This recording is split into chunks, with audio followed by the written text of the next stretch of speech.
We've got the Boy Scouts of America here, so you guys especially select one of your leaders there to stand up, come here, and lead us in the Pledge of Allegiance, if you would. Good idea. You got us? Okay. Yeah, come on up. Come right here, front and center. And then everyone, please stand. We got the flag here in the right corner. So turn towards you. Face your attention to the flag. I pledge allegiance To the flag of the United States of America and to the republic for which it stands, one nation, under God, indivisible, with liberty and justice for all. We are Troop 452. We're going to tune into this meeting you guys are having so we can check on the requirements. Try not to be too much of a burden. Thank you. Oh, you're not a burden whatsoever. We love having you here, and I want to have you guys back at every meeting. It'd be great. All right. Thank you. Ladies and gentlemen, this is the Union Township Board of Trustees meeting agenda for August 12th, 2025 at 6 p.m. Mr. Campbell, let the record show all three trustees are present. Mr. Campbell, is there any correspondence from the fiscal officers tonight? No, sir, I have none, thank you. Okay, great. Proclamations and special presentations. We don't have a proclamation special presentation on the agenda for right now, but to the Boy Scouts, I'm going to offer that when we come to the public comment period, if one of you would like to come tell us a little bit about what you do, I'm going to put that invitation out to you right now. So we do have proclamation special presentation next for Claremont County Solid Waste Plan 2025 update. And Ms. Hannah Lovers, the Director, Adams Claremont Solid Waste District, if you could join us for our special presentation. Thank you. Sure, thank you. So Hannah Lubers, I'm with the director with the Adams Claremont Solid Waste District. Every 5 years, we have to rewrite our solid waste plan. It's a 15-year plan. It's something that shows all the goals that we have. Those goals are dictated by Ohio EPA, and our plan determines how we're going to meet those goals. So there's certain goals in there that we're required to meet, like we have to divert 25% of the waste that goes into the landfill. So that could look like recycling or composting or reusing materials. We also have a number of educational goals that we have to meet as well. And you can see the plan at oeq.net/plan.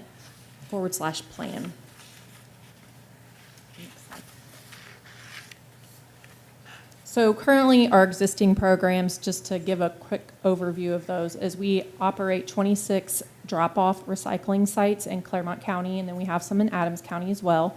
We partner with Municipal Court Community Service for roadside litter pickup, and we have other litter cleanup events as well. We have to manage a variety of special wastes, including tires, and so we work with service departments and the townships and municipalities. They can bring any tires that they find along the roadways to a pile that we have, and we can pay for removal of those. We also have residential cleanup events. We try to have one once a year. This year it's going to be September 12th and 13th at the fairgrounds from 8 a.m. to 2 p.m. And we have a variety of educational programs as well. Next slide. So some of the new programs that we're adding is some of these are required by the new format that Ohio EPA has put out. So we've added in some industrial programs. We have to have 3. One of those is an internship, a summer internship. We cover 75% of that. 12-week internship for pollution prevention at a local industry, and we've done 2 so far. We also have to expand our outreach and education programs, including some of the work that we're doing in schools. And then we've chosen to offer grant to hopefully expand organics or food waste diversion, because that comprises 14 to 22% of the waste that goes into landfills, and that would start in 2027. And we're adding these new programs without a fee increase, and the way a solid waste district is funded is not through taxes, it's through a fee on the garbage that is generated, so haulers collect that fee. Next slide. A new program that we're offering that I think folks might be interested in is our new offices. We're accepting household hazardous waste. So before, if you had chemicals, paints, things like that, you had to go to Environmental Enterprises in Cincinnati, and we would pay for that with a voucher. Now we're accepting that at our location in Batavia, and you just have to call or email us to schedule a time to bring that by, because there's just 2 of us there in the office, so we don't want, if we're not in the office at a meeting or something, having stuff left at the doorstep. The next slide, please. Those are a list of the materials that generally we're accepting, so batteries, electronic waste, household hazardous waste, which is like chemicals. Televisions, we're taking those, but we do charge 40 cents per pound for those because they're more difficult to get rid of. So our timeline for our solid waste plan, we're in the ratification period, so we've gone through public hearing and had a 30-day public comment period. Right now, we're in the 90-day ratification period, and we're going around and getting resolutions from the townships.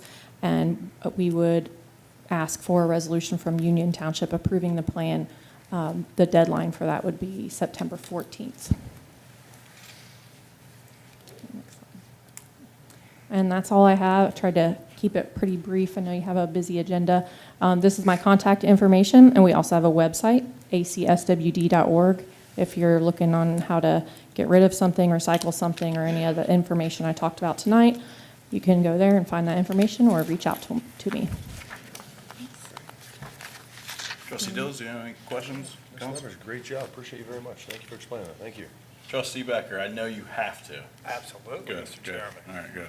Hey, thank you for coming this evening. This has been a nice overview, kind of getting a feel for what all your organization does.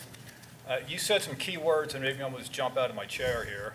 Roadside litter pickup. Yes, I know you're very. That's something I specialize Yes. You've caught the bug. in. Tell me more about that. How often are you in Union Township? Where do you go? You got a crew? How many Yes. people? Yes. I want to know everything. Okay, so we fund municipal court, and they take people that need community service out. And there's like, I think it's 4 supervisors that will take crews out. And you can make requests, but they have it pretty nailed down over the years on where they can go. Now, they'll hit these roads. They hit like 752, I think, miles of roadways in 2024. And they mostly do county roads, and they'll do some township roads. ODOT, of course, does the roads that they're responsible for. There are some areas I know, like I live in Union Township, so I know there are a couple of places I drive by, and I've complained, like, why don't you get that area over by, I think it's Office Max, and I think there are some unsafe areas that they cannot get to. They can't have people walking along the roadway. So, yeah, they do all of the roads that they can get to safely, at least once a year. So ODOT does this, so for State Route 32, it's ODOT then? The municipal Yes. court won't do that? Yeah. How can I get to the county roads, how would I get a schedule of when they're going to be coming through Union Township and which roads they're going to do? I can get you the information for that. It's, the contact is Teresa. I'm blanking on her last name right now, but she's over at municipal court, and she keeps that schedule. Okay, thank you. That's Sure. all I have, Chairman. Okay, thank you. With the roadside litter pickup, it seems like you guys need to coordinate a schedule there and either relieve a supervisor, or you can be the 5th supervisor and we take the whole team. And you said there's some roadway that they don't, over by Office Max, or it's hazardous. I don't know if that's ever something we can quickly work with, like, I don't know, our police department or something to like kind of close the Potentially. traffic lane for Yeah. a few minutes to get some of the significant trash. Maybe that's something we could work and just work together on. Yeah. You might know somebody that would be on the crew that could help. Yeah, we've been trying to expand in Union Township. This year, we hit up some of the area around jungle gyms, and so we could always use more volunteers. As you know, you can only make a certain, dent in things, and there's a lot of stuff out there. So, and we've been doing litter cleanup for as long as I've been here, for 17 years, and the numbers don't go down. So sometimes it's an accident, but Okay. sometimes it's not. Great. I think also engaging with our community engagement manager in the back of the room there would probably help facilitate some messaging to go out for volunteers or people engaged. Again, we've really worked on having a much more robust communication platform for the township, and I think this would be a great way for residents to be involved in their community and Yeah. service back to the community in that sense. Yes, and Union Township has been supportive. We started having our event in the spring litter cleanup event in Union Township for several years now, so they have been helping out with that. But we're happy to do more as you would like, and I can give you some garbage bags too if you are starting to run out of garbage bags. Last question I had, I saw something on there about household hazardous waste. How do you handle that? And I asked also because I just recently spoke with a locally based company that is working towards being able to handle hazardous waste in a American Farmers First type of process that takes feedstock and transforms it to a solution that suspends hazardous waste and neutralizes it and makes it biodegradable. Interesting. Yeah. I don't know anything or very much about how they process it, but we work with a company, Environmental Enterprises, is where we take our material. So Yeah.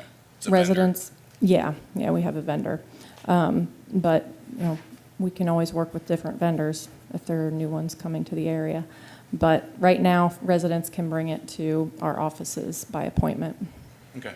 Yeah, it just seemed like it's a difficult thing to deal with. It is, yeah. Yeah. Okay.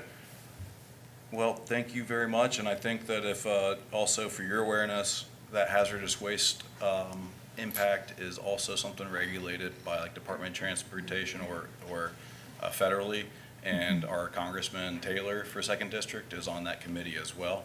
And so he'd probably love to see your facility and hear more about how you deal with the hazardous waste too. Okay, So, great. well, thank you very much, Hannah. Thanks. Thank you. Thank you. All right, let's move forward with personnel actions, then we'll have public comments. Personnel actions, Fire Department, if we could please welcome Blake Rocky up, and Chief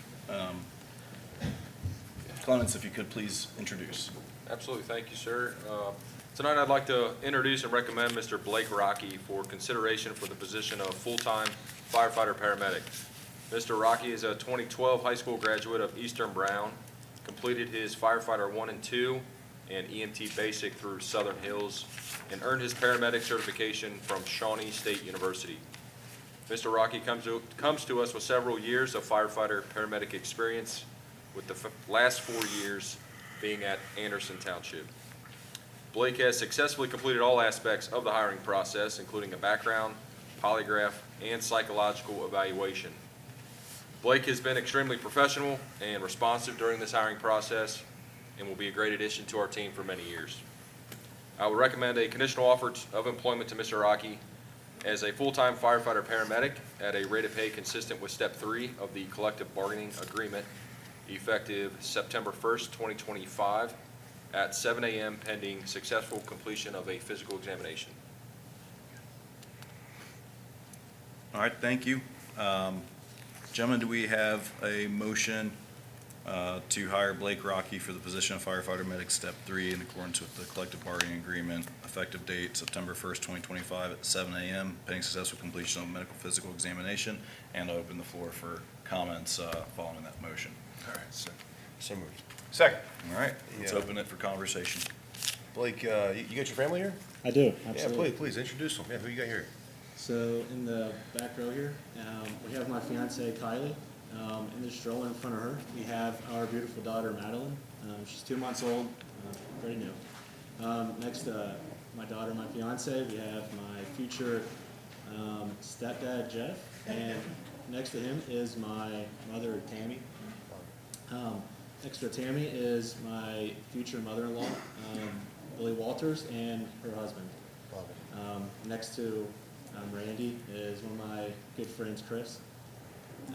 In the row behind them, in the gray shirt is my father, Daryl. And next to him is my stepmom, Jennifer. And behind my father is my Uncle Joey. I love it. I love it. That's great. Good support team. You'll notice you got quite a few firefighters here, and they're not here for really any reason other than just the fact that you're coming on board with us. So Absolutely. They got your back. They're good people. Awesome. Anderson Township. That's where you're coming from, right? Absolutely, yes. Just real briefly, why the switch from Anderson to Union?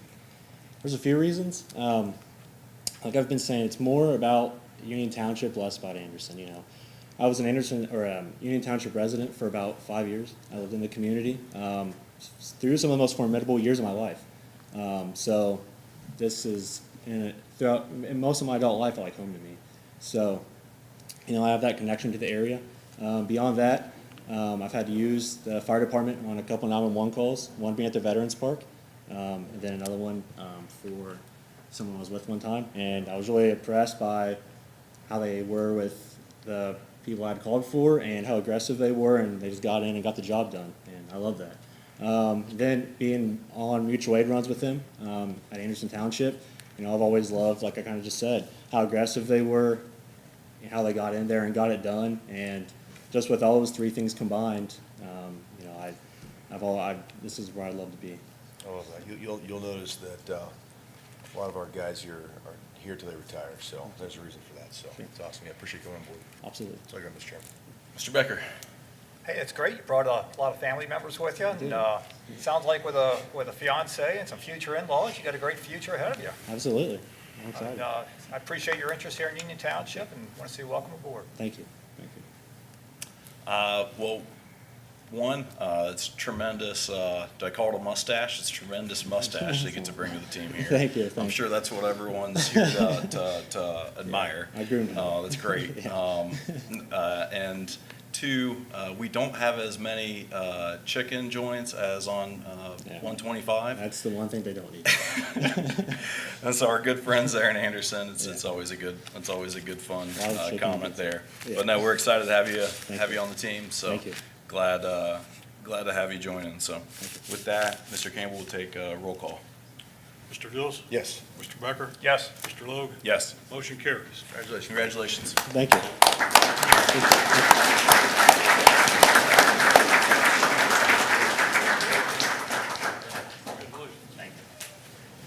Thank you so much. Hey, congratulations, welcome. Thank you. Absolutely. Welcome aboard, Blake. Thank you. Congratulations. Welcome aboard, Blake.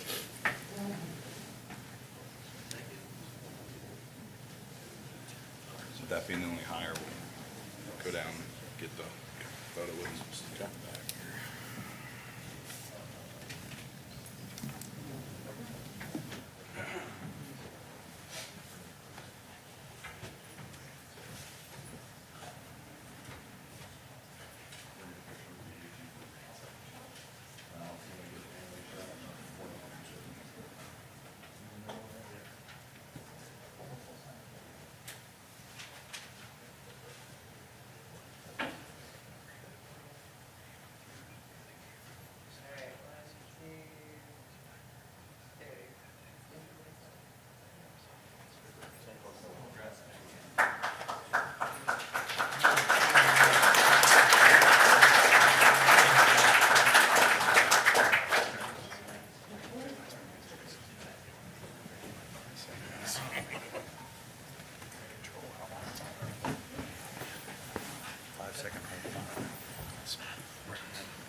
If you want, that'd be good. Thank you.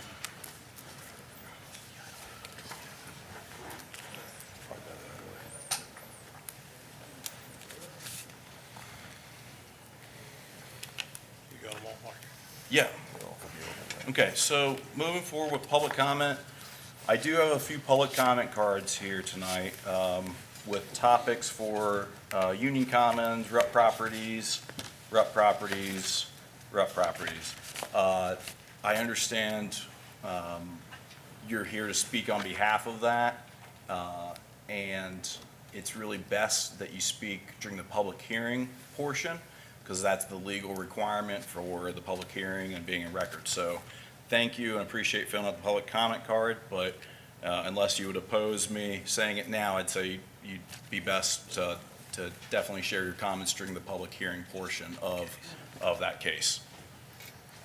The one card that you read first was not related to. Union Commons. Union Commons, you said? Yeah, that's public comment. All right, yeah, I'd like, for public hearing, I'd like to welcome Virginia O'Leary up to the podium. And then Boy Scouts of America, did you get someone that you're gonna send up? Okay, all right.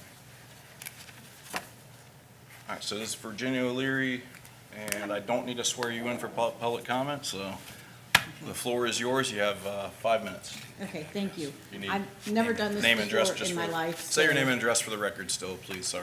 Virginia O'Leary. I live at 4254 Ilium Avenue, apartment 6207, Cincinnati, Ohio, 45245.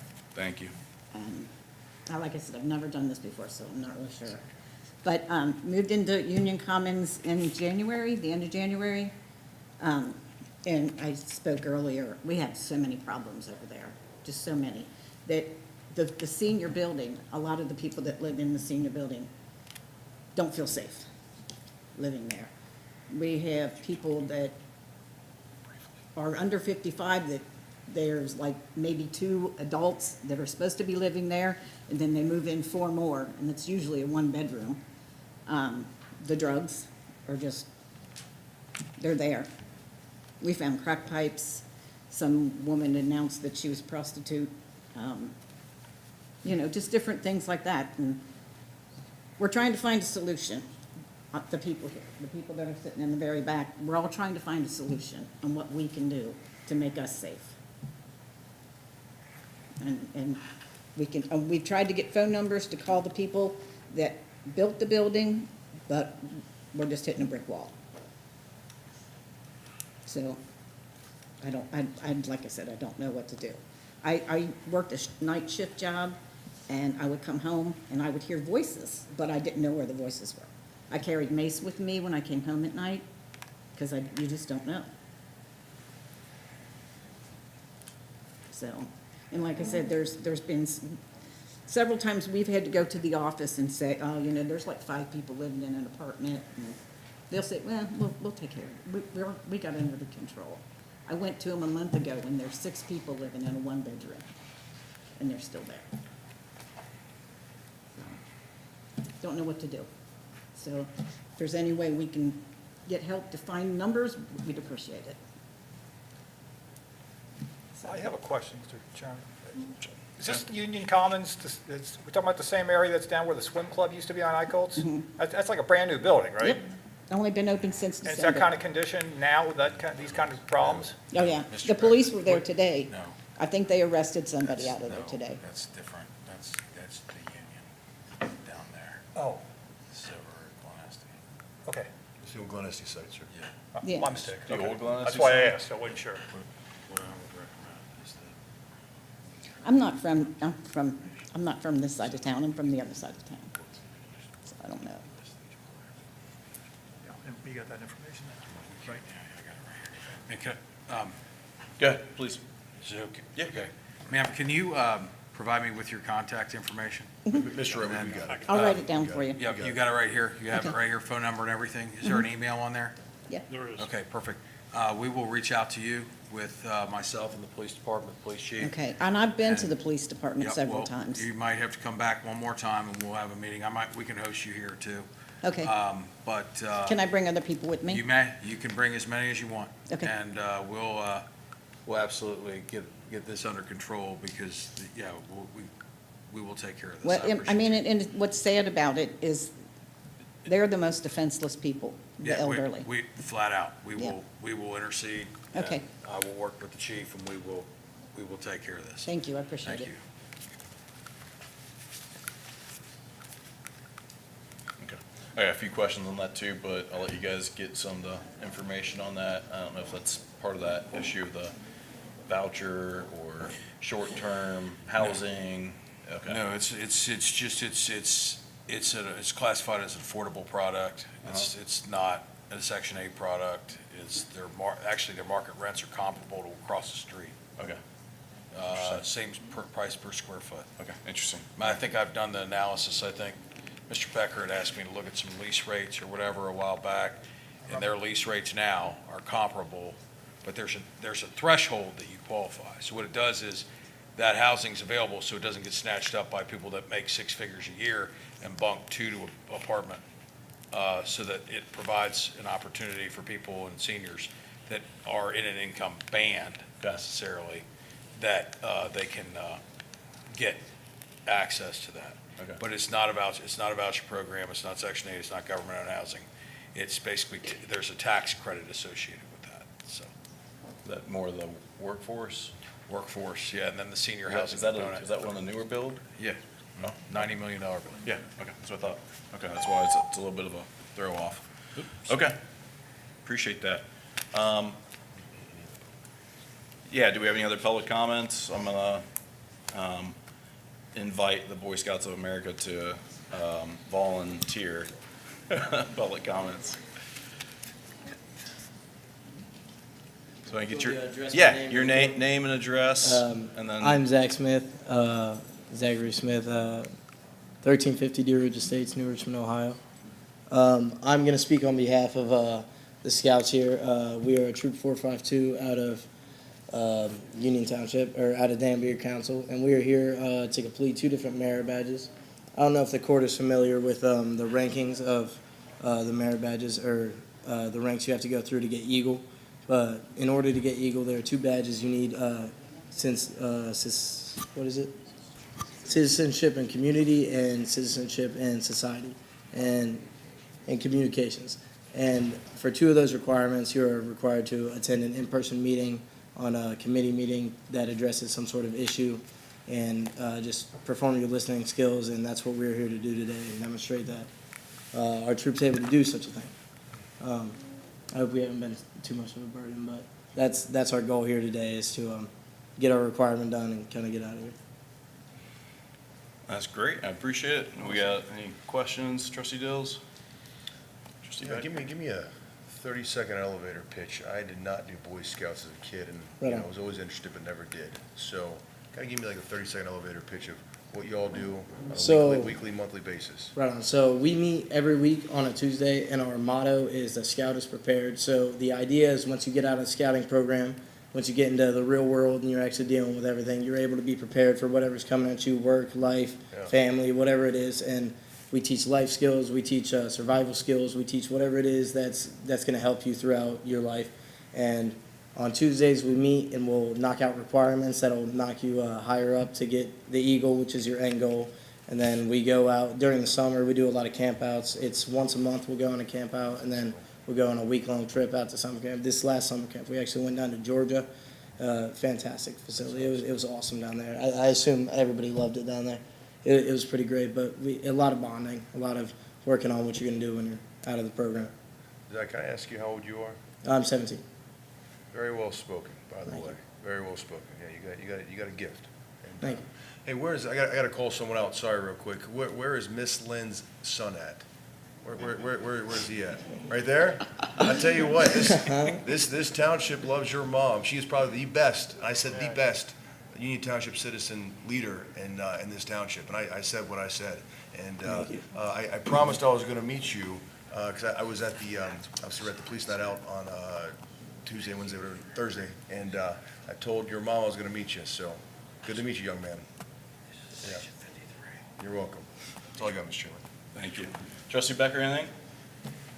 Yes, when I was a state representative, I attended a lot of Eagle events, Eagle Scouts, whatever you call it. And I've always been impressed, hearing the stories and the different projects that had to be completed. And, the Scouts are just great for the community. Yeah, absolutely. Really appreciate it. And something I'm surprised Trustee Dills didn't say was your hairstyle. I know he's working on that. and I need to work on that too, so. Thank you, Mr. Becker. That's all I have, Mr. Chairman. Awesome. All right. Hey, thank you. I'm going to call someone out also. I'm going to ask you a question, though. Oh, Zach. yeah, no, you're Zach. all good. So tell me, who is John Baker to you guys as his leadership, or what's his Baker is the father of the leader of our troop. leader of your troop? Yeah, so the leader of our troop is Alex Baker right here. Okay. And his father is now our new. We had somebody step down for personal reasons and family reasons. So his father stepped up to be our, what's it called, a scoutmaster. Okay. The whole goal is that our patrol leader, or not a patrol leader, our SPL looks over the whole troop. But then if we have any troubles or anything we need to talk to somebody higher up, grown-ups or something like that, we contact the scoutmaster and they handle that and then get back to us on that. The whole idea is that it's supposed to be us orientating the whole thing. You know what I mean? Okay. Well, I'm just going to say, very fitting. I'm going to share a comment or two here to the whole community and crowd. So, very fitting for John Baker to step up, because that's what a Marine does when there's a vacancy in leadership, and they look around, they don't see anyone else. They know that's their calling to step up. So John Baker and I served together in Iraq 20 years ago. I was a lowly private first class, and then Lance Corporal. He was a little higher rating, I think corporal throughout the whole deployment. No way, dude. And That's crazy. and you mentioned a few things tonight about citizenship, community, society. This is a welcome surprise. I didn't expect to see Baker here tonight, but let me tell you a little bit about Lima Company. We just finished our 20-year anniversary. We got to see a few folks. Congratulations. And Lima Company, during our 100 and our 7-month deployment, 184 of us deployed, we handled over 350 enemy insurgents killed or captured in that 7-month window. And that story of courage was also a story of sacrifice, as out of 184 Marines that served, there was 23 Marines killed and another 37 Purple Hearts. And Baker was, I'd say, one of the most critical central pieces to all of that, running headquarters, communications, being right there to keep he would always have his finger on the pulse and know everything that was going on, stuff we probably wouldn't want to know that's going on. Absolutely. And so when you say you're here for that citizenship badge, that community badge, society badge, it's no surprise that you've got, a Baker right behind us, father exactly. leader stepping up and into the ranks. And anyway, I applaud you for what you're doing and leading all these scouts, Baker. So, and thank you all for allowing me to share a little bit of the story of Lima Company there and how great work like that's getting done in the community. So That's insane. thank you. Awesome.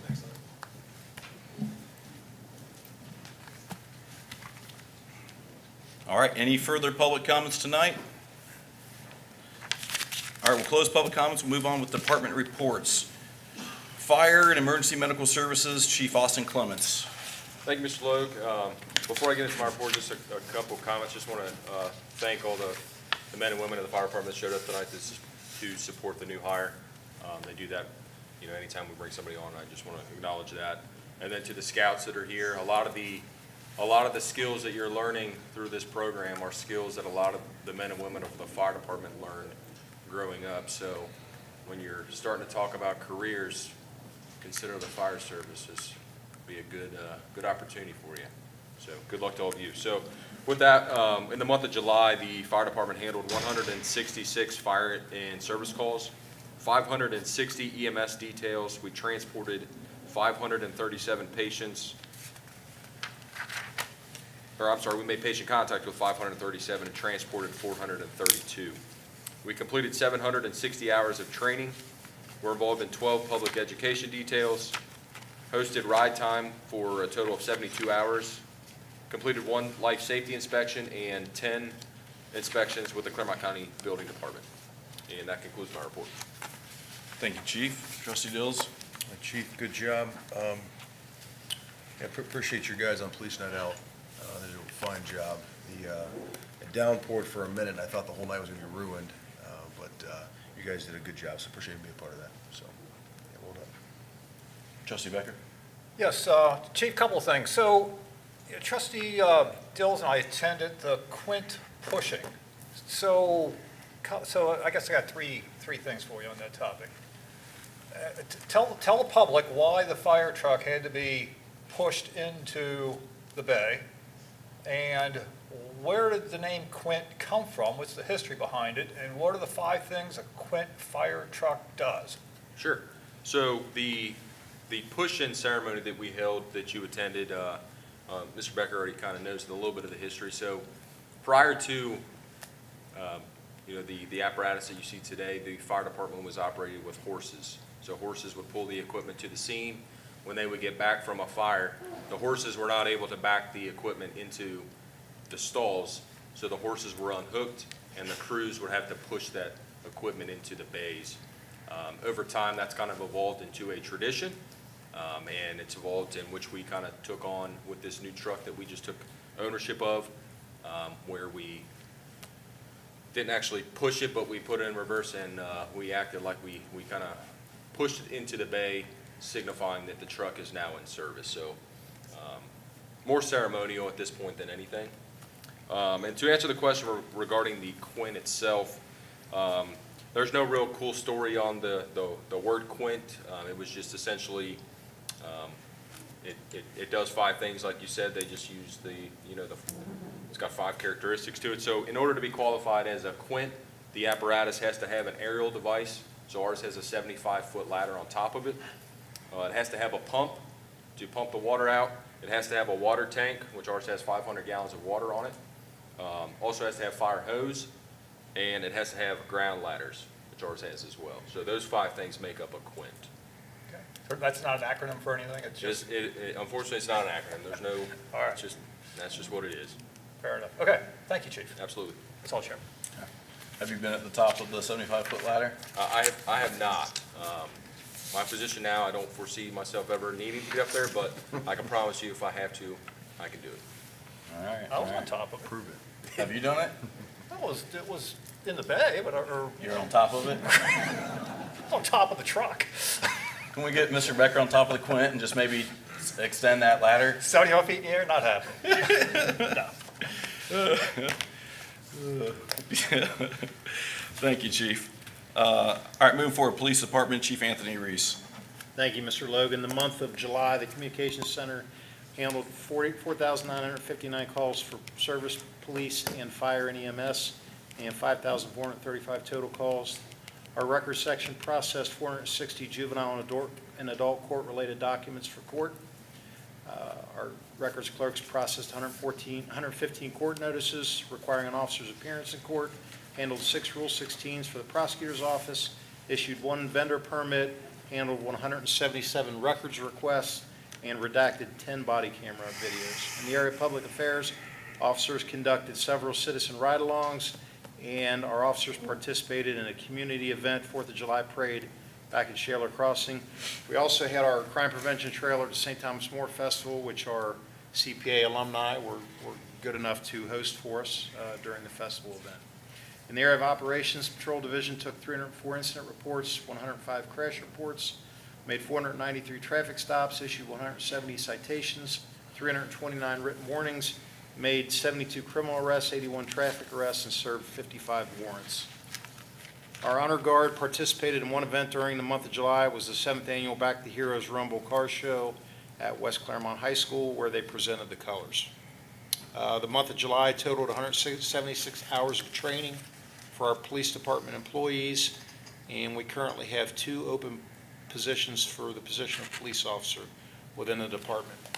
In closing, I just want to thank the department heads, Mr. Taylor, Chief Offord, for all the help that they always give the police department with the police night out, as well as our citizen alumni volunteers. Ms. Baird's here tonight, Mel DeWitt. They give us so much help, we couldn't put that event on without all these people. So on behalf of the police department, we greatly appreciate it. That concludes my report. Thanks, Chief. Trustee Dills? Yeah, Chief, great police night out, and especially with us mixing it up with the playground not being done and switching where we normally set everything up at. But your officers did a fine job, and the dunk booth was really funny. I love that. And but just a good job, good night. So well done. Trustee Becker? Yeah, so Chief, first off, dittos to what Trustee Dills just said. Also, what I'd like you to do is explain to the public 3 different ways, and maybe it's more than 3, I only know 3 different ways that people can report something to the police. So there's something called a police report, something called an incident report, which I guess is 2 different things. And then online, there's a form to file a tip, to report a tip. Right. So how would the public do each of those, or which one would they select, and how to, go ahead. Well, the most common that we take, obviously, are criminal offense reports. In order to have a criminal offense, we have to have an offense, we have to have a suspect, and we have to have intent, which is something a lot of people forget about. There's got to be an intent to commit that offense. We don't do those online. We require either a personal appearance at the police department, we come to your house. There's obviously a lot of question and answer. We need them to sign the report. We need a witness or a victim statement from them. So that's a majority of the reports we take. We also take what's called an incident report. That would be a report that does not involve a criminal offense. Excuse me. Let's say your property's damaged from a storm or something like that, you need an incident report for insurance purposes. Found property, we get a lot of people that might find a narcotic or a syringe out on a playground or something like that. They may call and report that to the police department, so we can come out and pick it up. We would take a found property report. So those are incident reports that don't involve a criminal offense. The crime tip we do allow obviously online, and that's just somebody that suspects criminal activity may be occurring. In other words, maybe drug abuse or drug trafficking, intelligence, and then they would report that, and we would pass it on either to our line officers or our drug unit, something of that nature to investigate. Those are pretty much the three ways you can report to the police department. Okay, but a criminal police report or an incident report can't be filed online. That has to be in person. Correct. Okay, but a crime tip can be done online. Correct. Okay. Thank you. You're welcome. That's all I have, Chairman. Okay, thanks. Chief, any updates or traction on trying to look at like a pilot project for 1 or 2 officers to see what the artificial intelligence over the Axon camera to help do the auto reports or transcribe them and put them into reports? Yes. Any traction on that? Yes, our Axon contract is actually coming due. We pay that once a year for over the course of 5 years. So that would require new equipment. I believe we are in the 3rd year of the body cameras. We would have to obviously request a couple of different sets of body cameras for officers that have those capabilities. Lieutenant Hines is going to reach out, and we're going to look into that. Okay, all right. I know Axon, obviously that's our service provider right now. Again, I know that there's different vendors in the space. Axon obviously has been kind of a brand name leading, and we have the system, the incumbent status with them. That's always positive from the inertia of change, but it's always a good, valid method to do the market research and get an idea as to what else is out there that's competitive. And like I said, flock safety is one that stands out to me, and maybe they provide it in a different manner. But anyway, I think it's really interesting.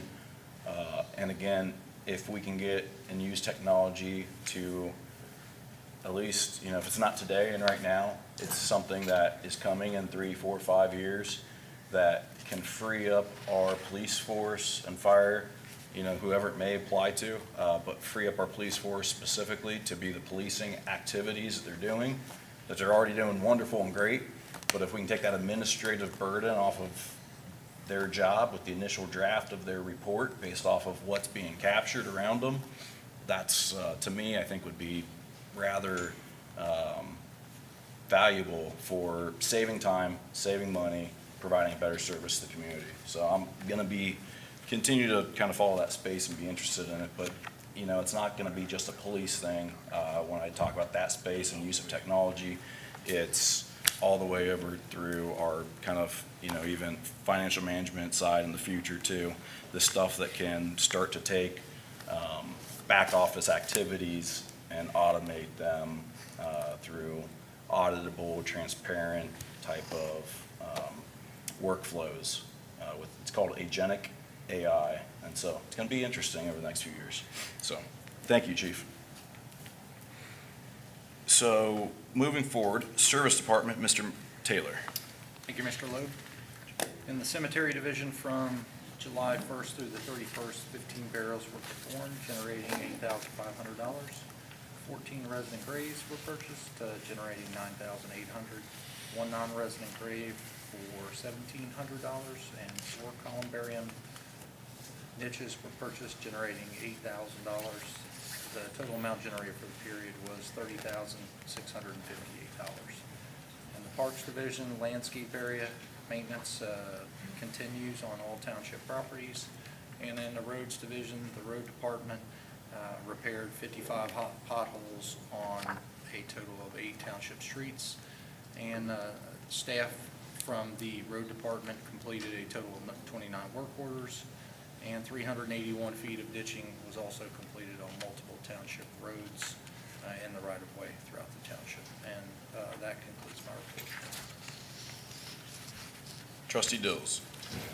Mr. Taylor, fine job with policing that out. You guys you're basically behind the scenes, you get 0 credit. it's all police and fire and their show, and yet you all are probably the ones that put everything on as far as prepping, keeping it going, and then the cleanup afterwards. So please let your guys know that we love them and appreciate them very much. Bummer that the playground wasn't opened. I actually had a couple residents reach out to me, not very happy with me, because I promised them that it was going to be open for Police Night Out. And unfortunately, I cannot control God and weather, and I cannot control our sub crews that we use to build it. So what's the update on the playground? And Lord willing, when will it be done? Lord willing, the latest update that we have gotten, and I've been on the phone with them Sure. pretty much every day. The anticipation is to have all the concrete done this week, and then potentially to have the turf finished next week. And then, meaning all the concrete, meaning all the concrete approaches. They poured some concrete today, and then they'll start turf installation next week. That is and then we'll have to clear out some dirt, and, there'll be a little bit of landscaping that we'll have to do to get that, but basically when we get all of the concrete done, the turf will be done. If there's some ancillary items, the playground set will still be ready to be played on. I really looked at it at Police Night Out, and it is absolutely stellar. Like, it's going to be, it's the Taj Mahal playground in this area, so well done. So appreciate it, sir. Thank you. No, thanks. Trustee Becker. Yeah, so along those lines, what about the splash pad over at Klepper Park? So their intent over there, so they got the prep work done for the final, the splash pad itself is actually functional right now. But the additional concrete is not done. So they are working on that right now. They're usually I get an update from Mr. Campbell when he's walking at Klepper in the morning also. So they are working on the additional concrete as we speak. Any estimate of when will be water's flowing up into the public? I'm thinking while it's 90 degrees, that's probably Correct. important to the public Yes. now. I'm optimistic that we're going to be done in the next 2 weeks. 2 weeks. Yes. Great. That's me being Optimistic. extremely optimistic, but it's not from lack of effort. It'll probably be 90 degrees in 2 weeks also. Yes. I will say, and with the splash pad, and I don't know about any of the others in the surrounding community, when we turned it on, the pressure was so high, it was shooting out into the grass. So we had to turn it down just a little bit. So we won't have a lack of pressure. So I've heard in some other communities where they've not had enough pressure. So. Okay, that brings a concern, we can talk about it offline, but that brings a concern to mind when I was a state representative where a child got injured because of too much pressure. Yeah, this won't So be. that's actually my bigger concern. Yeah, this won't be they've reduced it down. Regulated. It is. Okay. Thank you, Mr. Taylor. All right, that's all I have, Chairman. Yeah. Hey, Mr. Taylor, thank you so much. I thought that the whole setup for Police Night Out, thanks to your park service crew for everything around that as well. I don't know, I really like the layout out on the parking lot like that. I don't know how that went for overall operations, but I really liked that. I think it felt, close with the community, and then also where the police and the demonstration, K-9 was, and all that. I thought it was really great. It's a great big turnout. To me, wonderful things going on in Union Township, and thanks for your team's effort and support with that as well. Thank you, sir. Mr. Wright, Township Administrator. I'm sorry, Planning Zoning, Mr. McCormick, jumping ahead. Thank you. Thanks.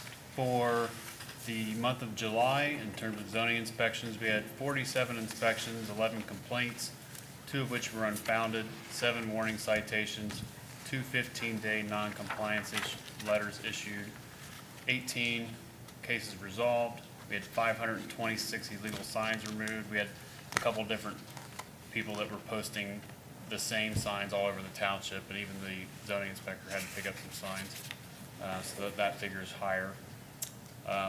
6 miscellaneous issues, 16 violations for the monthly total.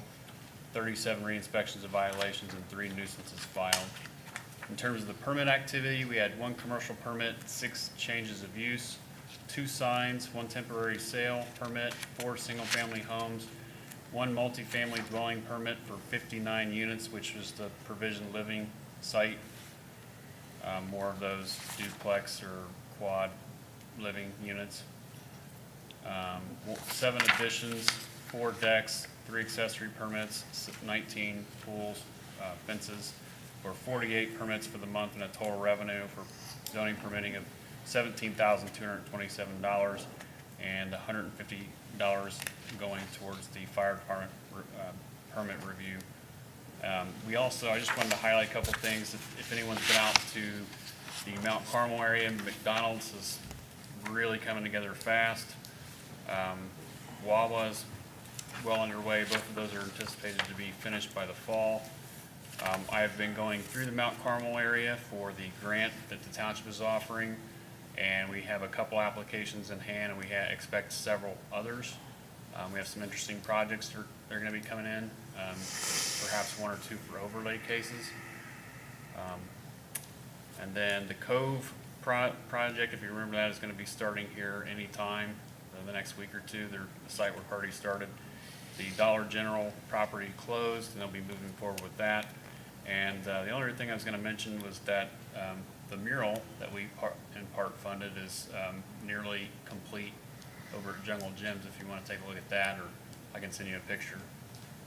So with that, that concludes my report. If you have any questions for me, I'd be happy to answer them. Thank you, Mr. McCormick. Trustee Dills? Mr. Clerk, good job with updates. I got nothing. Thank you. Trustee Becker? Yeah, I just want to point out my most favorite numbers on this report is a line item called illegal signs removed. You know, it's in the hundreds every month.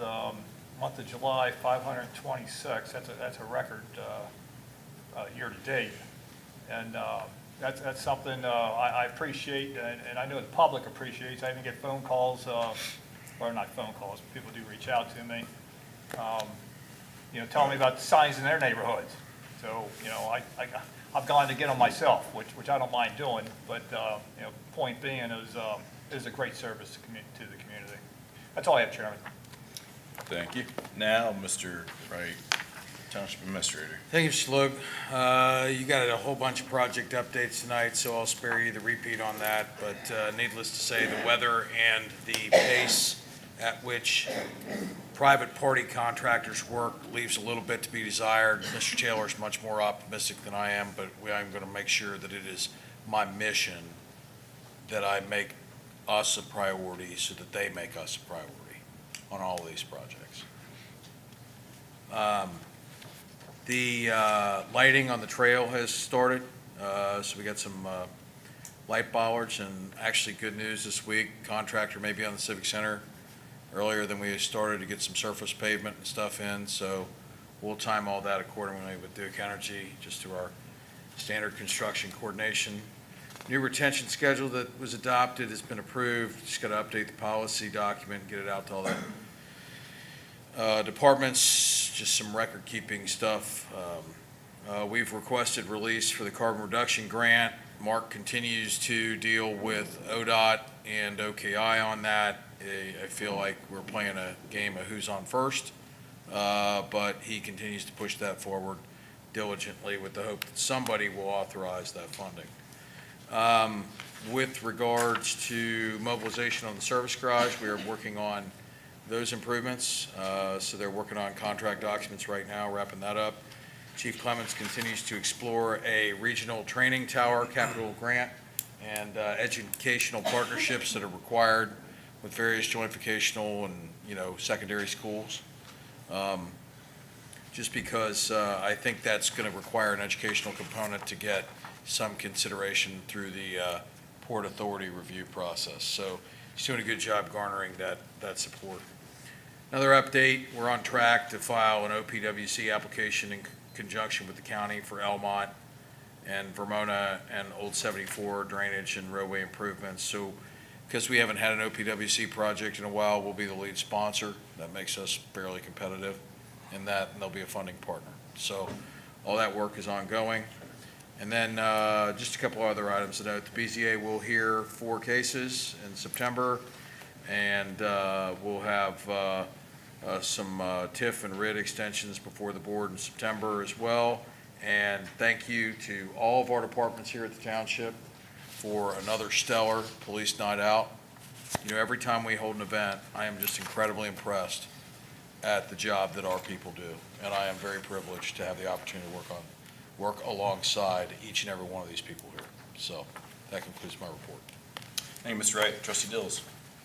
Mr. Wright, good report. Appreciate you very much. And hopefully it's okay if I do this, but sometimes we get special folks in our audience, and our elected county auditor, Ms. Fraley, is here. And so it's important that we have a stellar relationship with our auditor. And so just appreciate you, Mr. Wright, for doing that. And, but no, all good. Good report, good update. Thank you, sir. Appreciate it. Trustee Becker. Yeah, that's all I have. Good. Yeah. Trustee Dills, likewise, I wrote county auditor's name down right here. Apologies. I noticed she was sitting there, and she missed a spotlight earlier. I would have called her up for a special presentation or something earlier in the night, so. Well, the auditor's office has been great at working on tools to bring transparency and communication through how you can actually drill down into TIF districts and take a look at that and know where your tax dollars go. And I know Mr. Becker's dug deep into that in the past too, and for the scouts benefits, they'll hear all this as well. What is it? Out of $1, if you live in Union Township, about, 80 cents on the dollar, 82 cents on the dollar goes to the school district, and 18 cents goes to your county services, and I remember doing a graph 3 on to that. 5 cents go I to the don't township. remember seeing, I don't remember what the numbers were, That's though. what it was. It's been a while Yeah, it's about back. 5 cents to township, 13 cents to All right. county, and the rest of the schools. Anyway, thanks for the information the auditor's office gets to us online. Mr. Wright, I'm good. Thank you so much for your report. With that, I think we'll move forward with public hearings. Mr. McCormick, you want to introduce Union Township Overlay Case number 319 Oscar? Yes, thank you. Case number 3-19-0, in this case, the owner applicant is requesting a modification to an approved overlay case on property address 4385 Wyman Creek, parcel number referenced here on the slide. This is a 4-acre parcel in which the applicant is proposing the construction of two 20,400 square foot buildings that would accommodate multiple tenants, both office and warehouse. And as a part of the application request, the applicant would be seeking relief on the rear setback and sidewalks. Here's the site in this particular slide. It's on the northwest portion of Winding Creek, near the Olive Branch Stone Lake Road intersection area. Affected property is zoned business, and business is located primarily around the property except to the west where the property is zoned R1. Slide here shows the site, and generally the comprehensive plan identifies this area as a vacant, underdeveloped, otherwise agricultural use property.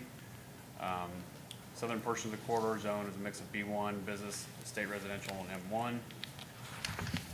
In terms of the background of the project, in July of 17, the current owner acquired the property. In May of 19, the owner applicant received a plan from the Board of Trust approval for a plan for an overlay for the establishment of 34,900 square feet of office, commercial distribution, and warehouse space.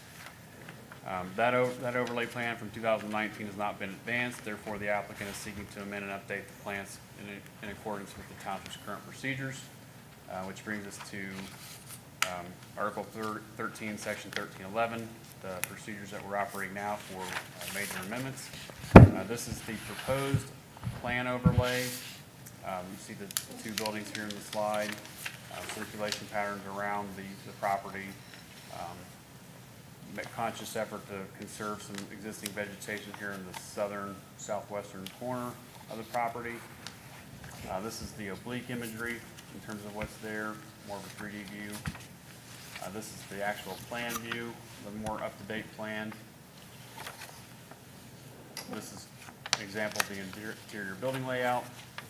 This is the proposed, these are the proposed elevations, and this is the proposed rendering, which will change a little bit when we get to the staff recommendations. And also this is the landscaping plan, which would change a little bit when we get to the staff recommendations. Here are some pictures of the site, looking northwest from the adjacent property where the glass business is, looking north along their property line, looking northwest from the adjacent property there, looking northwest, you'll see the road there to the right, and this is looking west from Winding Creek with the site on the left. This is looking at the site from Winding Creek, and again, looking at the site from Winding Creek as you pass through the site, and this is looking from across the street from the recycling area towards the site. In terms of the staff review and analysis, staff believes that the proposal is generally consistent with the recommendations of the adopted land use plan and the overlay regulations. Areas prime for industrial development. Again, applicant is requesting 20-foot relief from the 100-foot setback from the rear property line that adjoins an R1 residential area, and sidewalk relief. In terms of the staff recommendations, we need to address concerns of other departments and agencies, modify the proposed building design so that traditional building materials and/or architectural design features are incorporated to enhance the visible corners of the structure. Finding that the building be moved or impervious surface be reduced to increase the buffer yard to the rear. Updated landscaping plan, signage plan to be submitted, lighting plan to be submitted, and some other less significant site plan requirements to be addressed. All could be addressed by staff. We did not receive any written comments. We did have a couple of people come in and talk with the staff, and no phone calls otherwise that I'm aware of. And that concludes my report.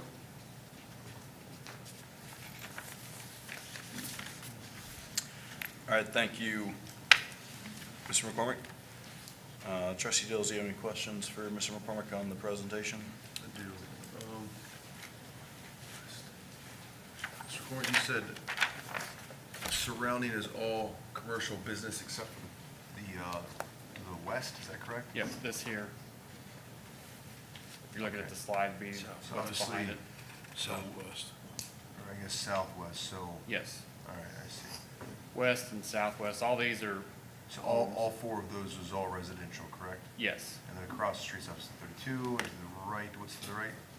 Or All of this is business around it. There's a small PD area, Yeah. I think, associated with maybe the Winding Creek property Okay. for the recycling center. And our zoning says 100-foot back, they're requesting a 20-foot variance, is that correct? Yes. Okay. And I can ask the applicant when they come up, but do we know the tenants yet, or no? I don't know that they have identified tenants yet. That would be a question for the applicant. All right. Okay, that's all I got. Thank you, sir. Trustee Becker, any questions? Yeah, so in terms of the setback, so the applicant is requesting 80 feet when it's required 100 feet, is that correct? Yes. Okay.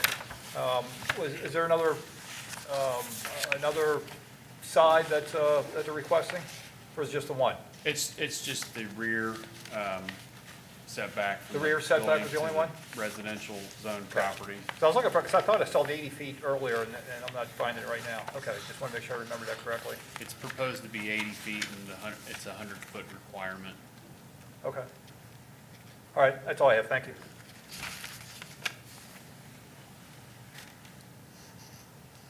Okay. Gentlemen, this is a public hearing, so we'll open it to the public. I'll swear in the applicant, any proponents, any opponents, and then have the applicant have an opportunity. Once we've had an opportunity to hear from the public on it, we'll close the public hearing, open it for board comments. So at this time, is the applicant here? Please come on up and I'll swear you in. Got to open it. And we'll, yeah, sorry. And Jim will have a motion to open the case Public hearing. 319-Oscar for the public hearing. So moved. Second. Roll call, Mr. Campbell. Mr. Dills? Yes. Mr. Becker? Yes. Mr. Logue? Yes. We'll open the public hearing at 7:05 PM. And I gotta swear you in. Yeah. Do you swear to tell the truth, the whole truth, and nothing but the truth, so help you God? Yes. And can you state your name and record for the record, or name and address for the record, please? Yes, thank you. Michael Chandler, 602 Lila Avenue, Milford, Ohio, 45150. I'm with VX and VX. I'm the civil engineer on the project. I'm also joined by the project owner, Mr. Lyle Rupp, and the project architect, Mark Breedemeyer with KBI Incorporated. I'd like to first thank Township staff for discussing and working with us through the process for this proposed development.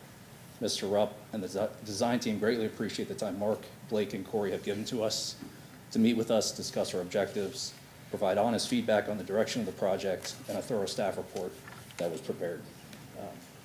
This is a 4-acre development on the south side of Winding Creek and proposes 2 identical buildings totaling almost 41,000 square feet of floor area. Each building will provide build-to-suit opportunities for prospective tenants with both office and warehousing space within each unit. This appears to be a highly desirable product for tenants and business owners in the area in terms of both use and variety of available rental space opportunities. The buildings and units would have vehicular parking and overhead garage doors allowing access into the units. The drive aisles and parking spaces around the buildings and between would allow for full semi-truck circulation through the site, as well as maneuverability for smaller double axle trucks and trailers. The site also provides 28 30-foot parking stalls around the site for large vehicular parking and additional rental opportunities, another desirable and sought-after need within the township. The western, which is also the rear property line, would be lined with green giant arborvitae to provide a natural, visible screening of the parking lot and the proposed buildings for adjoining property owners. Giant green arborvitae are often used for screening purposes and are considered to be fast-growing evergreens. The site would be designed to have a regional detention basin in the northern portion of the parcel to manage and control stormwater runoff. Other utilities, including water, sanitary sewer, and electric, are available near the site and would be constructed onto the property to serve the tenants in each building. We're confident as a design team that we'd be able to work with township staff to address the administrative issues listed in the staff report. And I'm happy to answer any questions related to the site before I turn it over to the project architect. Gentlemen, do you have any questions for? What was your first name again, sir? Michael? Michael? Yes. I do. What I might do is have you said the architect? Yes. That you said? Yes. You're with VOX, you're with the GC, right? And then we have the architect still, is that right? We're the civil engineers, so we design the site. The landscaping plan has been Alright. put together by our office. The project architect can address any questions related to the building. Okay. Probably, after we hear opponents, it's okay, I'll probably call you, one or all three of you all back up. That's fine. So we can talk about the site, but, no, I think I understand it and I don't have any questions. Trustee Becker? Yeah, so tell me again, what kind of business activity are you planning for these 2 buildings? It's really, it's build to suit, so it'll be 2 identical buildings with the ability to subdivide them internally. There could be office and warehouse space for each unit for a variety of uses. I think to answer your question, Mr. Dills, there aren't any tenants lined up yet, but we have heard that there is interest in the area for a variety of rental spaces. Am I wrong? I thought this was a glass company as well. No? That's to the south. No. Oh, that's what this is. Okay, good. Okay, all right. Got it, okay. Okay, that's all I have, thank you. Can I answer a little bit of that? You gotta swear. Let me swear you in, Nate. You swear to tell the truth, the whole truth, nothing but the truth, so help you God? I do. And can you please give your name and address for the record, please? Lyle Rupp, you want my business address or the home? It don't matter. It don't matter. It doesn't really Okay, matter, business, I'm at as long as we can find 1284 you for the Heitman record. Lane in Batavia, Ohio, 45103. Okay. Give you a touch of background on this. Many of you see Rupp family, you don't understand our parent business. I've been working with Corey for 22 years. Yeah, back when you owned the building on Yeah, but even further back with our shaved ice stands. If you're familiar with Snowy, that's our core company. We are in the shaved ice business. In fact, we donated about $1,200 worth of shaved ice at the Union Police Night Out. And as we grew that business, I started out in my garage, and as we grew that, the number one thing I had difficulty finding was warehouse space. If you're a small business looking for 1,000, 1,500, 2,500, 5,000, there's nothing on the east side of Cincinnati. You can find a 10,000, 20,000, 50,000, but you can't find a small business place to operate. And so we bought this. Our old warehouse is now where the new crossover is on Buxton. We were eminent domain from that. I bought this land with the intent of building a new warehouse to operate from. We found the property on Heitman, ended up rehabilitating that building, and then we've had this 4 acres, and that was still my goal, was to be able to create something that would give back into the community, to create an opportunity to bring small business in and facilitate that. One of the things, as an example, that we're looking at doing, one of the fastest growing segments of the food industry is food trucks, as we all know. The number one problem, if you're to talk to your health department for the Claremont County Health Department, is having a place for them to do proper food preparation. We're looking at that probably about 5,000 of that would be dedicated exclusively to a food truck commissary, where we would be able to provide now a very sanitary facility, which is why on the west side of the property, we wanted those extended parking places, that those food trucks would have a place that they could leave instead of parking in people's homes or in their own driveways. They would be able to leave them at the facility as well. And that was part of the reason why we were looking for that 20-foot relief, is that it would give us a little more room to allow the food trucks to park. So do you anticipate the business activity will be during business hours, 8 to 5? I guess my concern is that you're going to have trucks in there, night and day, and a lot of noise. Most of it would be, I'd say, probably 10 a.m. to, it's going to be midnight. I run my shaved ice business. It's very common. I'm pulling in at midnight, 1 o'clock in the morning. But you're nowhere near as far as we are off from that, the barrier with the residential properties, is that that's why one of the things we wanted to do was not just put up a fence in the traditional, that we were, do we have a landscape where we're showing all the trees we wanted to put in and that type of stuff? Yeah, I don't remember if that was on there. That's right here, but it is not modified from where that corner was Yeah, but changed. one of the things we wanted to do was build a barrier there that would give better separation and do it in a natural way rather than just simply putting up, at 100 feet, all I have to do is a fence. I'm not interested in that. I like my neighbors. I've gotten to know them. I've talked with them a number of times. We want to do what's going to be beneficial to everybody, not just a sound. So a sound barrier with a natural barrier is always the best way of doing that. And so we want to plant trees that entire length to enhance that. All right, thank you.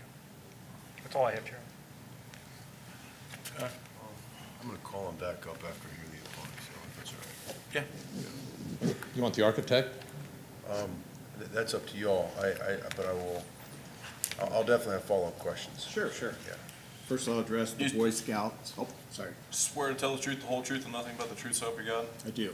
And name and address for the record, please. Mark Breedemeyer, KBA Architects, 29 High Street, Milford, Ohio. To the Scouts, I was a 2-year ASM, an 8-year Scoutmaster, and I'm currently an Eagle Scout Coordinator for Troop 29. My son's an Eagle Scout, so keep at it. Okay, Mr. McCormick, could you bring up the rendering, if you wouldn't mind? Mr. Rupp, his preference in terms of exterior materials would be to wrap the entire building with a stone base as shown on this rendering, rather than start to incorporate more stone on the front. He feels it gives a better look. It would also protect the building on 4 sides rather than just the front.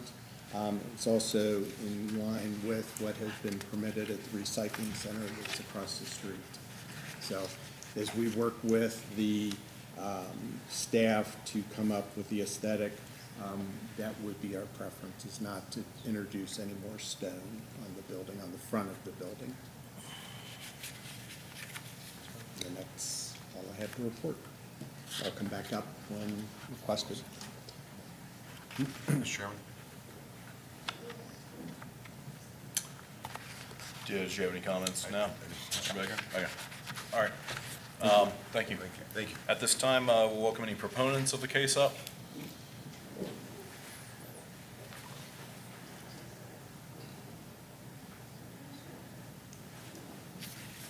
And proponent, Jason Fraley, 1268 Champions Crossing, Batavia, Ohio.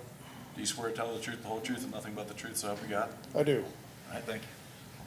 Could you bring up the site map that shows the property lines and everything? Yeah, right there, that'll work. So I'm probably gonna be the only proponent, because I'm the trustee of both those to the southwest, whatever you call it, those properties right there. I originally had about 2-3 acres of trees, and now it's, in 2017, they got demolished, and now I have a scraggling. I'm not opposed to what he's trying to do. In fact, I support his efforts. He is right that warehouse sizing is a dire need. I'm looking for alternatives. Those parking spaces are going to be an issue somehow, some way. And then also, I'm a realist. I was in commercial construction for 20-plus years. You bring in a contractor, they love cutting trees. They just love it. They're gonna leave the existing, is what I'd ask. Don't even touch them, get away from them. But just, cause like that building, I guess it'd be True South, that's hitting the corner of my property, and they wiped out 45-foot trees and put 6-footers in. It does not make sense to me, So I'm not totally opposed to the project, but I would request that we definitely put heads together and figure out an alternative of some sort or some way. As bearing barrier, I understand the gentleman wants to be a good neighbor, and I think he does. I think he runs a good business, but just before we just run haphazard and, make sure all the contractors in job realize, this is kind of, this project really only affects me, for the most part. I have the most property there and everything else. So, I'd like to also talk about the lighting, have directional lighting towards Winding Creek, not back. Don't just put the 360s up. We all like to put the 360 lighting all the way up, just go from the back lot forward so it doesn't shine backwards, stuff like that. And I'm always open for discussions with the builder or whatever. Totally not opposed to that, but I'm just gonna put it this way, I'm nervous of what's gonna happen there. So, any question, anything for me? Trustee Dills? Mr. Fairley, thanks for coming in. So if they're able to preserve all the existing vegetation, all the trees, you also talked about putting up some kind of fence as well. Are you? Yeah, I'm open to all that. Okay. I would just like to know, okay, if this doesn't happen, what's the consequences? Because that lower corner, there were supposed to be consequences and they never came. So, I'm a little gun shy as far as, like I said, I've been in commercial contracts for 20-plus years. Everyone promises the world, and as you guys realize, you're still 2 weeks out on finishing one. I need to know that this is a very serious subject. Not just a whoops, we cut down too much or stuff like that. So I'm looking at the pond to the right of that, is that a house right there?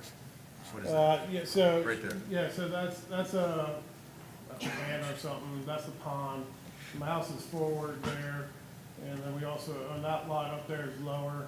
I do think the site, I don't think you're gonna have water retention issues. It's got good, you got the creek down there, stuff like that. I would suggest, I don't know, that's up to you guys. If we put more of the parking spots closer to that direction, not so much in the back, I don't know, I'm just spitballing here, but, because those are probably gonna be deeper parking lots. You're talking probably 40-footers, I assume, if you're wanting trucks and stuff like that. But I'm just very concerned of that border. Mr. Wright, question. What if we demand that they leave all vegetation up as is and don't touch it? What happens if they do touch it after we saying, don't do that. Well, I can't accelerate the laws of physics and nature and make Sure. the trees grow faster, but we can make them put stuff back.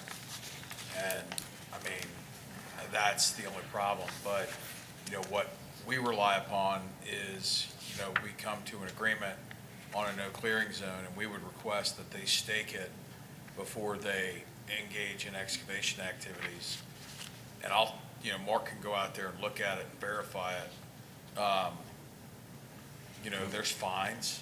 I mean, there's fines, there's zoning violations, revocation of plans and permits, stop work orders. There's a whole lot of things we can do. But, I mean, again, I can't make a tree grow back more quickly. One of the things, if I remember from the original plan, they deleted a whole bunch of parking spots off of that southwestern corner. Correct, I like that a lot. Yeah, which was, the intent of that, quite frankly, was to limit the clearing, grading, and excavating activities to the minimum Right. extent practicable. In a perfect world, I would shove the whole site forward 15 feet, delete the frontage access drive, you know, but, you know, they also need it and want it for circulation. I think that front access drive we looked at is 24, 25 feet wide. I think you could design it in such a way that you come in the main drive and then it's one way either way, right? Nobody on earth's gonna follow that. But even at 16 feet wide, you could fit a truck and a trailer or a food truck or whatever.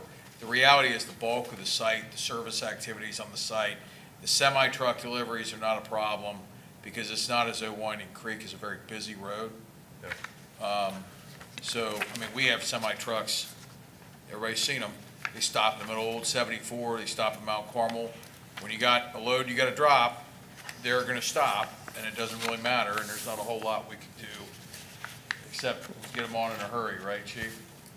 So, you know, I think the site lays out well for a flex use like this, you know, commercial industrial flex space. I think there's some things that we can do with the site plan that probably end up, you know, saving the applicant money from a site development standpoint, if they would be willing to work with us to just get us something on that setback. And, you know, I don't know if Mr. McCormick indicated this in his plan review, but basically putting a designated no clearing zone on the back, really the back corner from about where the adjacent neighbor's garage is. And I think they could probably delete 3 to 6 more parking spots back there. There's a lot of parking on that site. Anybody knows anything about flex users? You know, there's not a ton of parking. I don't want to underpark the site. I think they could also pick up some parking over by the detention basin. I don't think that's a huge deal. And again, whether they stay in the striped lines or not is, you know, it's not something we're going to enforce. But I think you could designate a no clearing zone along that back corner. Just stay away from it, and we just stake it and review it as part of our pre-development walk to make sure whoever you hire as your sub or your GC is very clear that there are significant financial and zoning compliance repercussions. You know, I mean, he could lose his permit, he could get revoked, we could take court action, injunction, the whole 9 yards. So it's not without cost to us, right? And I certainly can't make trees grow back, but, you know. Do you want a fence there at all, or no? Yeah, I'd like as much barrier as possible. I mean, I pretty much like his, I mean, I like his intent of trying to be a good barrier, just like to refine it and just see what we can do. What color fence? And what type? Camouflage. I don't know. I'm not a decorator. Okay, so you're indifferent there? Yeah, I'm indifferent there. Okay. Fair enough. Okay, I think those are all reasonable requests, and, okay. All right, thank you, gentlemen. What was it? Any more Trustee questions? Becker? Yeah, just a couple things. So on the staff report, just asked Mr. Wright about this. He pointed out item number 6 on the recommended changes is regarding the lighting. That lighting will be inward or downward directed and shielded, dark sky compliant, and of sufficient intensity to illuminate without projecting onto adjoining residential property. Sounds like it's one of your concerns. Yeah, it looks there, that was fine. And, you know, regarding the trees, hey, I get it, you know, I bought a lot out in the woods 35 years ago, and I was adamant with the builder, take down the minimum number of trees you have to take down. Unfortunately, there was a few I had to take down 5, 10 years later, but, you know, it's the price of living out in the woods. Yeah, I'm a realist at heart. I know, like I said, I was in construction for over 20 years, but sometimes on You get construction it. sites, you gotta be extra diligent on certain no-fly zones, and that's my main request. That's taken seriously. Well, it sounds like all the parties here are Yeah, I've not met the work gentleman with yet, but I'd be willing to work with anybody. all right, great, that's all, Chairman. Okay. I'll just make a couple comments here. And, yeah, thank you for your feedback. And Mr. Wright, I think you were spot on.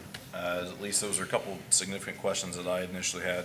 I'm sitting over here drawing on the site plan. Yeah, you can bring the applicant up, but I was just going to share a couple comments. So thank you for clearing that up as far as the entrance. Yeah, Mr. Rupp. as we talked about that lower corner, we were more than willing to accommodate to try to help with that. Just so you know, when we cleared this originally for the original design, we intentionally, the trees and everything that you see along that site, in answer to the concerns with that, I left that intentionally. That was part of the design. The only area where the trees have been thin is, I have a neighbor that's to my right side, if you're facing the road, that took out about 30 of my trees that he wasn't supposed to do.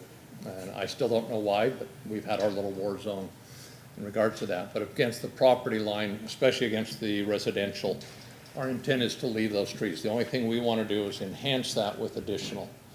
Now, obviously, I can't say I'm never going to cut a tree down, because if it dies, I got to take it down from a safety precaution.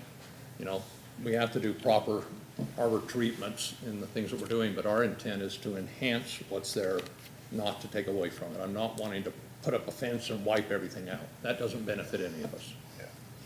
So. Couple questions, if I can ask you. Yeah. Fire away. So I was looking at this site plan layout as well too. I don't know if it's doable, and it sounds like you're obviously the engineer and everyone else have to look at it, but right, I know he's the owner. So it's his ultimate call if he wants to have, yeah. So, the eastern corner there of the property on Winding Creek, I don't know if it's doable to be able to have that be the entrance, move the buildings forward closer to Winding Creek Road, 15 feet or so, gives more of that setback towards the rear setback that's 80, it would at least get it to 95. Maybe we could get rid of the landscaping requirement on the front, it's probably 5 feet. I don't know if that's something you're asking for, but I see it proposed, landscaping per township staff, that could get some more space, and essentially have the turn-in right there by your neighbor, and that would be the ingress and egress all the way around through the site. So that was kind of a question that was going on in my mind as I'm drawing it out up here. Can we take those? Can I take Yeah, that one, please? please. Yeah. So we looked at multiple layouts for the site and multiple locations for access onto the site, arrangements of the buildings and whatnot. And I think, to your question, your suggestion, moving the entrance toward that eastern corner, it could become a safety issue in terms of looking either way from the site when you're pulling onto the site or off the site. The grade change going to the right drops off, moving it down the hill allows you to see in both directions for safe maneuverability on and off the site. Okay. And then I don't know if that's being ODOT piece on that, but I don't see Winding Creek being, you're at the end of the street there, so I just don't see that being too much of an issue. And then in terms of setback off the back, or off the rear property line, the 10 feet of relief that we're looking for with the enhanced buffer yard that we're proposing, I do think that we'd be able to squeeze, with this similar layout and configuration of the buildings and the drive aisles, maybe squeeze another 4 to 5 feet to get it to 19 or 20 feet, to where we're talking about 5 or 6 feet of relief instead of 10. Okay. I don't know if I'm sold on the entrance there being in the center versus down on the corner yet still, but let's continue the conversation.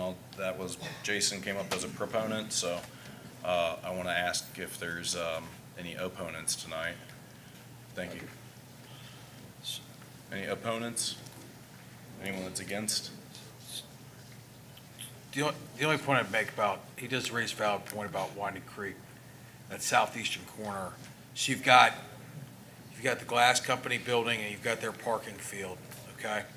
And then Winding Creek actually does descend toward 32. It actually goes down, I believe it's down in elevation, and it drops pretty significantly down in elevation. So keep in mind, you're gonna have embankment work, and if Mark could pull up a Google photo, street view photo, it's one of my favorite things to pull up because it just gives you a lay of the land as it's built out there currently. And you can see, I mean, that could be challenging for that. I think if they're able to shift the buildings up, the central access point actually makes a lot of sense. Keeping it in the center, it's fine. Yeah, if they can Okay. move them up a little bit, I think it makes a lot of sense. I was gonna say it's 24 feet It's across. further away from their house too, because the house, the primary residential to the south is more in line with the southeastern corner of the house, whereas it's more rural and forested the further north you go on the site. So the centralized access point might actually make more sense from avoiding, I mean, I know the residential is more than 300-ish feet from the structure, but I still think that you can kind of see the topo here, kind of see the lay of the land here. I believe that's WT nickel. So it goes down quite a bit. And if you head back up, you see there's a pretty significant grade change there. Okay. And WT nickel is an active business. So that's the site. You can see there's some significant topography there. Spin around the other way, Mark. Go back down toward Olive Branch, toward the glass company. So you can see the site's not flat. And then you see there's the Winding Creek transfer, and keep going, Mark. That glass company. That's the glass company right there. See, and then spin around, show him what that Yeah, topo. that's basically what Show I'm him- saying, turning in right there. No, it'd be right, Oh, yeah, you actually, went past it. past that. Yeah, up. So, yeah, right- so you've got, right see, there there's to some the left, topo. past the- There is some topo there. So look to the, yeah, thank you. Yeah, Right there. there's some topo there. Okay. So it could be a challenge. I actually like the center, All right. two things the center stack does, it actually gives a semi-truck or FedEx trucks and stuff a place to pull in and load, guys to pull in and load and unload. It actually serves a pretty centralized loading and unloading location for the site. I mean, That's fair. My only thought of the entrance was based off of moving those buildings forward. So if you're saying you can keep the central entrance and move the buildings forward, that's what the because engineer just 24 represented to us. feet across, and then the landscape plan in the front's probably another couple feet, so. Yeah, I thought that, Mark, what's their setback right now from the front of the building to the right-of-way line on the plan? It's about 45. So right now, the 46 front feet. setback's at 45 feet, so we could, shift probably to a minimum 40-foot setback, in that, or by the board, give us relief to be able to move the setback, to adjust the front yard setback to increase the backyard setback. Yes. I mean, that would be, just give us the flexibility to work it out with them. And, to put a project into productive use here in the township. Yeah, that's part of my thought. So to go on that, Mr. Wright, so you're saying basically allow us to have a variance on the setback from the right-of-way, have the buildings closer to give more of a buffer zone in the rear. Is that what I'm Yeah, hearing? basically, if you can shift the site forward a little bit without costing them a lot of money on their excavation and embankment work, to where we could get from 80 feet to say 90 feet, and that pushes us from a 45 feet to a 38 foot or something like that. I think a reduction in front yard setback would be preferred versus a reduction in, so, I mean, you gotta get what you can get, but assuming the applicant make that work. So, I think, I see them over there. Do you guys have any feedback on that?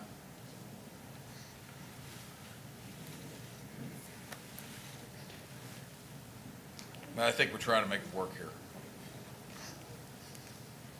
Yeah, I appreciate the feedback, Corey, and we're trying to make it work too, right? Yep. And it's difficult to design a site here, just in theory, because if it was a flat piece of land, it'd be much easier, but with all the topography that we just looked at on Street View and if you looked at a plan like this before, and you see all the contour lines, you see there's a lot of vertical relief across the site, which creates a challenge, both in terms of cost and functionality of the site. So I think by reducing the islands between the buildings as, well, not as they are, because we would push them forward a couple feet, we would shrink the islands between the curb and the building lines. We can get that 5 or 6 or 4 or 5 extra feet to where the rear yard is, instead of a 15-foot buffer, it's a 19 or 20. I think if we go any further forward and the drive aisles come with them, the ability to maneuver onto the site and make that 180-degree turn becomes very difficult and almost unsafe. Where's the 180-degree turn you're talking about? So if a car were to be coming plan view left on Winding Creek toward the site and then make a 180-degree turn onto the site and come back that way. Yeah, it's a geometry issue. Yeah, I understand. The curb radius gets too tight to make that turn with the apron and the drive aisles. I mean, I think the site is what it is. We just sort of got to manage it the best we can and ensure the no clearing zones and the lighting is safe and downward directed, dark sky compliant. I mean, that will have an appreciable positive impact, you know, on the edge of the no clearing zone. We could put a fence up, you know, vinyl, you know, nice vinyl fence or something. And then the buffering where it's out of the no clearing zone. And then just try to modify that front. Just modify the front, work with staff to modify the front to increase the setback to the extent practical. Yeah, It sounds like about 90 feet would be. And I do want to touch on two of those issues or topics that were brought up tonight. In terms of clearing trees that are on the property line or near the property line, potentially over the property line, standard construction practice would be that property line would be staked before a contractor goes out there. So there should be no excuse to take down a tree that is not yours. If it's on Mr. Up's property and he desires to take it down, he has every right to do that. But like Corey said, if a tree gets taken down, there's nothing we can do about it other than Well, that's why we put it on the it. plan. We put it on the plan that it's a Right. no clearing zone and it Yeah, just so doesn't. I want And to then- make sure we're on the same page. Yeah. If we put a no clearing zone, it is his property, but he agreed to a It no doesn't clearing get zone. touched. Unless it's a safety, we all get that. Sure. But no clearing means no clearing. That's the whole point of us putting that in there. Okay. So are we on the same page here? Because no That- clearing means no clearing. I know I it's guess I understand it's his property, I but if he misunderstood. agrees to this, we, you know, I misunderstood where the no clearance zone would be. Oh, I thought we okay. were Yeah, talking- the I thought we were talking about the corner that we've already designated okay, and okay. removed parking spaces that we were showing. in That south- is the southeast corner that we're saying is a no clearing zone. So we are talking about the same area.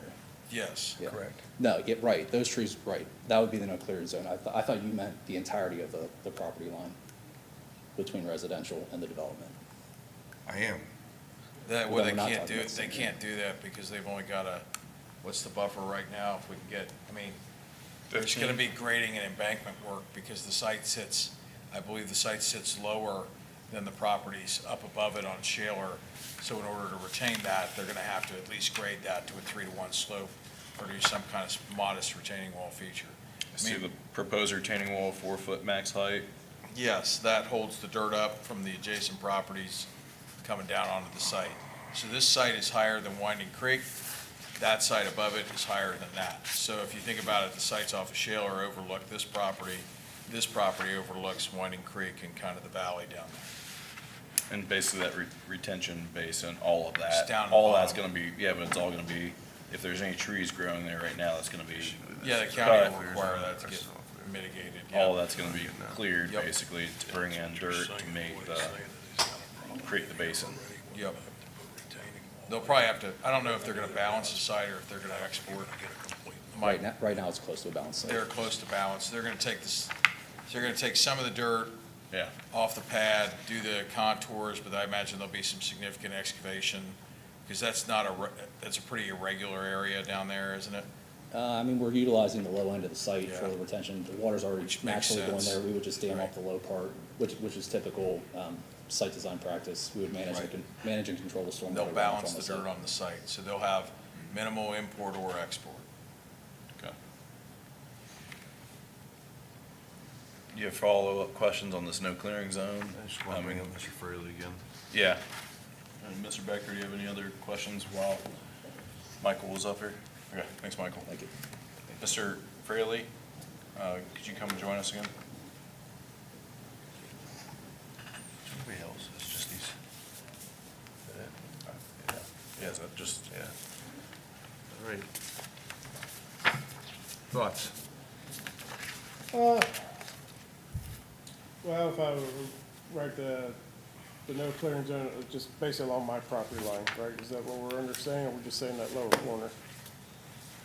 Get some the clarity. way I'm hearing that it was just described is just the southeast corner.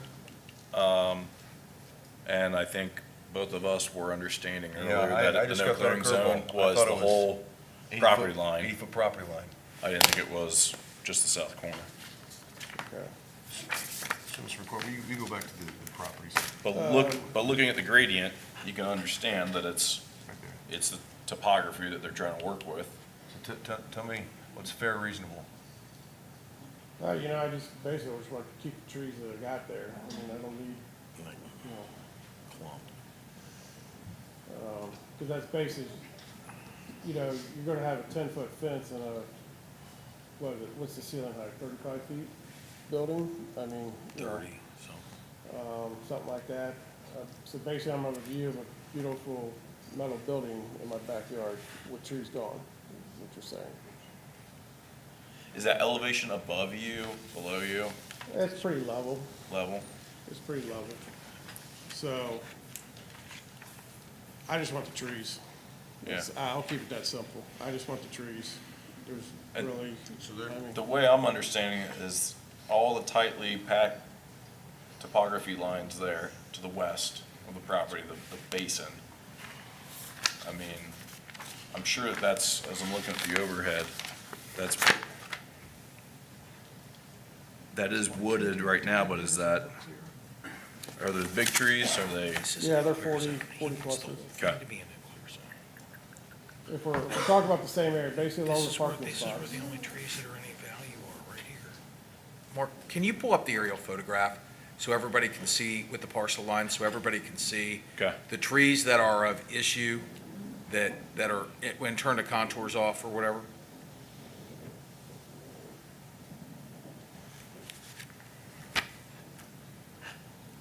There's a clump of trees at the southeastern corner of the property that have substantially greater value than probably some bush honeysuckle and some other things.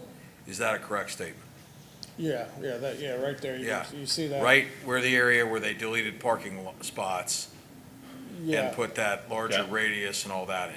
I'm trying to see how So they that's measured it. it up, but I'm like, you know, I own both those partial lines. Right. So let's keep following that up, that parcel line. Keep going, Mark. Right there, up to that Yep, corner. keep going I mean, there. those are my areas of concern. Keeping that. And the significant portion of the northern parcel, Mr. Fraley, is that yours? No. This one to this way? Yeah, where you got that pointer right now to, the glass company, that's my property. Okay, so that parcel's mostly wooded, correct? Yeah, On your property? yeah. So really, you're just talking about the area that's cleared and the view shed between the commercial property and your cleared property, correct? Say that one more time. You're talking about you're more worried about, I'm guessing you're more worried about the trees from the cleared portion of your property, Yeah, that view shed, as opposed to the wooded part of the property, which is essentially, you own more woods than they do. Is that correct? yeah, how far up are you going though with that statement? Like, yeah, those mean- trees existing now, if I had my perfect world, I'm gonna keep every one I could.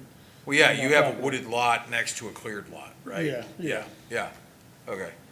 And the detention basin is basically in the area of where his wooded lot is. Mark, can you pull that forward, or up, down, whatever, go north? Yeah, yeah, so the detention basin clearing area and impact, The retention period does not impact me as much. right, because you have that fully wooded lot there. Yeah, yeah. Okay, so really, the area at issue is if you zoom, Mark, go south now, so the most significant trees are in that corner, to about where that barn, cabana, shed, I Right. don't know, what is it, a building, It's, yeah, outbuilding, party shed. right. So, and I'm not sure, because they don't have an Alta on his property, where that is in relation to their site plan, but my suspicion is it's probably their access drive is probably somewhere around where that, in line where that pond is. I'm just guessing right now. Is that correct, Mark? You think? I think it's further up. I think about right there, but. Can you overlay that and then show us the overlay again? Show us how that lays out.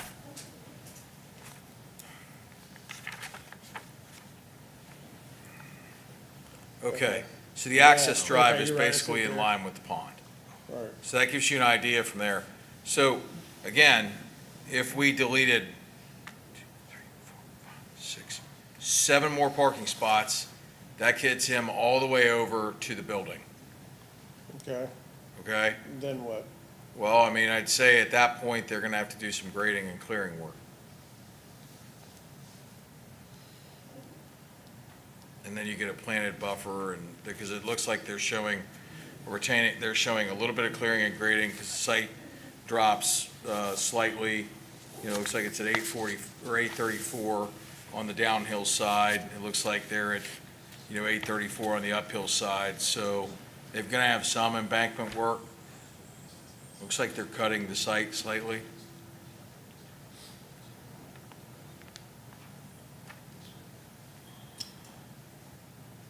Yeah, I'll put it this way, I'm not comfortable at this moment.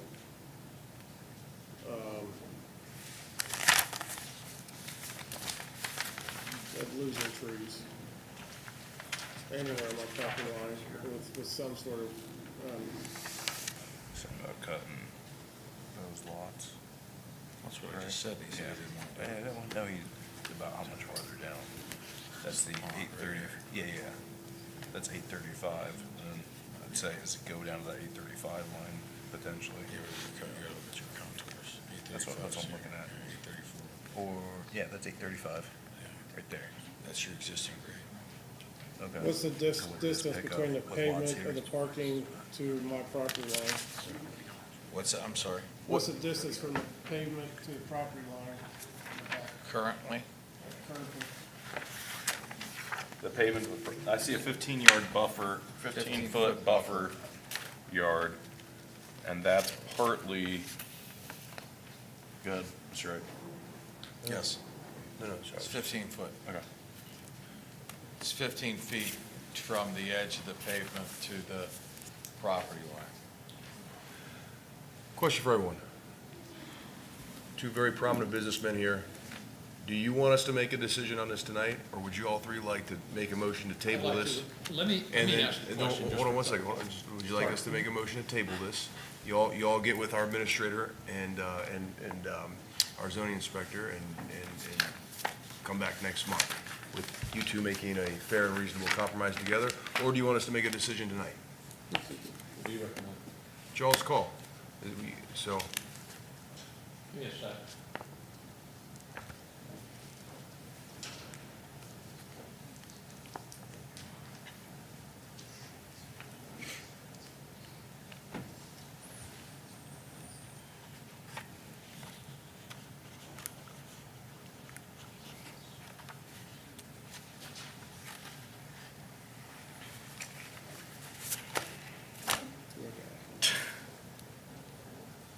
We also take a recess for a few minutes and talk. Okay, we'd like to work with the township and try to find an equitable solution to it. I just want to ask one question, just out of interest. If I'm not asking for the 80-foot setback instead of the 100, how much control do I have over that acreage, that back wall? Well, if you're by right, Mr. Ray. If they pursue a by right development, they can literally strip every stitch of vegetation off of that site and clear and grade to the property lines.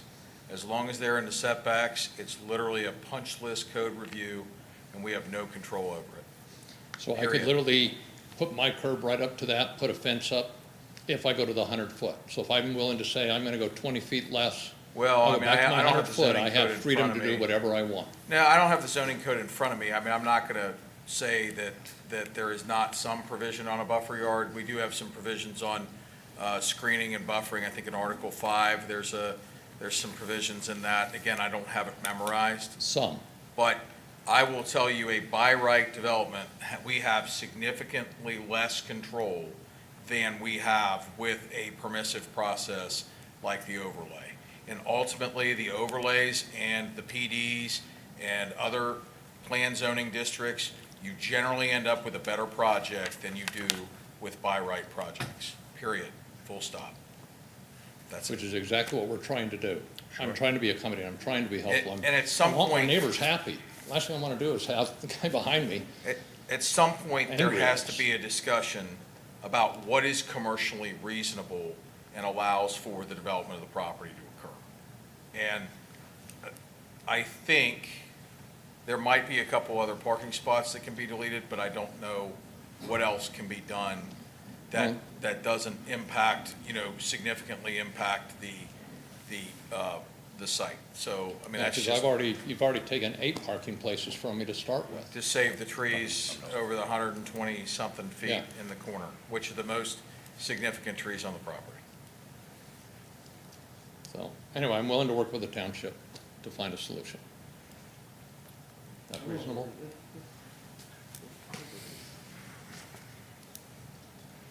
Any further questions? So, well, my question was, do we want to table this and let y'all work it out, or do you want us to make a decision tonight? I'll work it out. Okay. Sounds like we want to table it. Okay. Okay. We're gonna make a motion, right? Yeah. So do we have that motion to table? Yeah, I'll entertain a motion to table this zoning case, overlay case. Do we need to go ahead and close the public hearing portion first? Entertain a motion to close the public hearing. So moved. Second. Gentlemen, roll call, Mr. Campbell. Mr. Dills? Yes. Mr. Becker? Yes. Mr. Logue? Yes. Public hearing is closed at 7:51 PM. And now, motion to table. Yeah, I'll make the motion to table overlay case 3-19-O as an Oscar. Second. Roll call, Mr. Campbell. Mr. Dills? Yes. Mr. Becker? Yes. Mr. Logue? Yes. Motion carries. Then, Mr. Wright, will you make sure both parties obviously in contact with each other? and Yes, sir. Set that up. Thank you, sir. Yes, sir.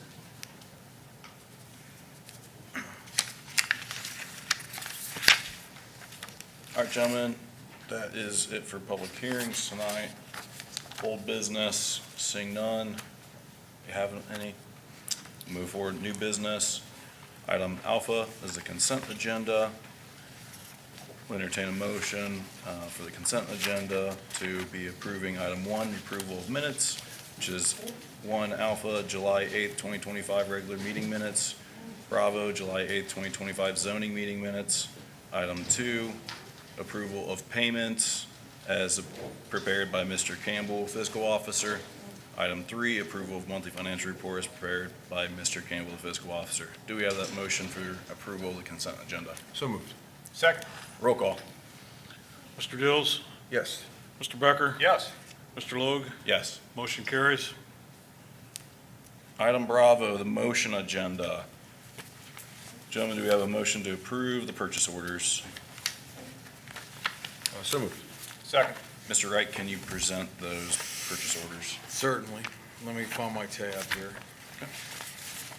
First purchase order is for the CIC to fund building improvements for Bach Buxton Service Garage and the tenant building that we own at 3919 in the amount of $345,547. Second purchase order is to Bricker Graydon LLP for miscellaneous fees, legal fees. This is just a blanket for $100,000. Pitney Bowes Global Financial for retail postage meter for $30,000. Fire Department purchase order for Duke Energy for gas and electric service, $20,000. Purchase order to Flock Group for traffic cameras. This is year 2 of our agreement, and these are for the non-dispensary oriented cameras. Those are paid for of separate funds.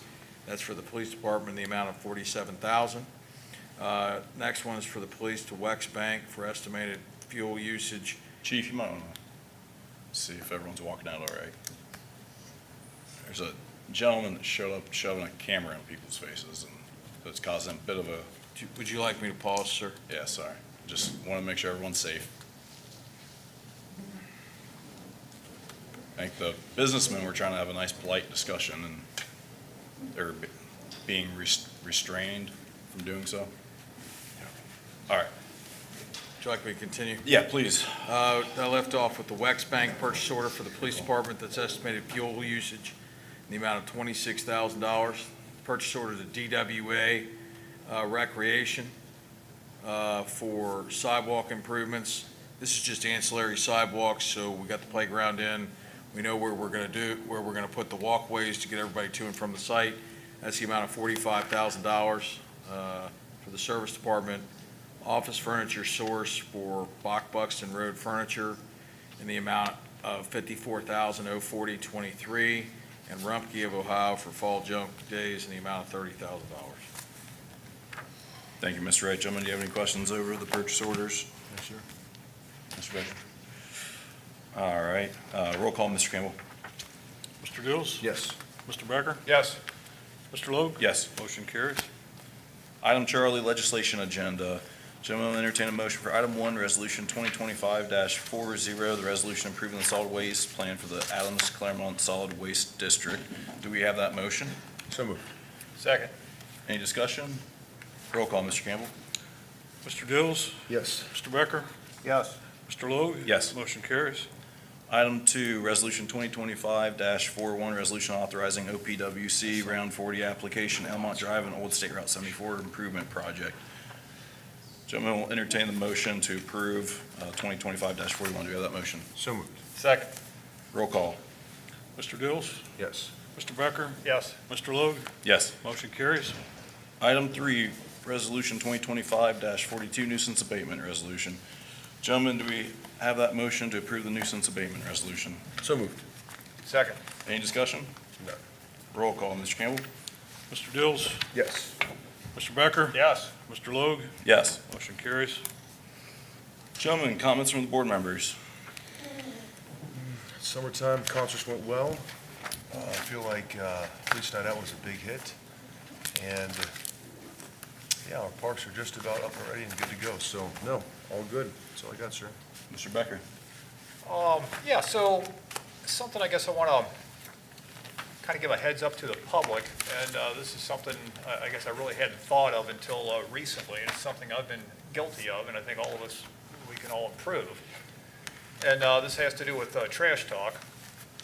When we are throwing out trash, anything that's loose, that can be like blown by the wind, just to put it in garbage bags, tie it up, with a zip tie, or, tie a knot in a bag or something. Because otherwise, loose trash tends to get caught by the wind. And, that is happening. And that's something where I have changed, I guess, my own methodology of taking the trash out.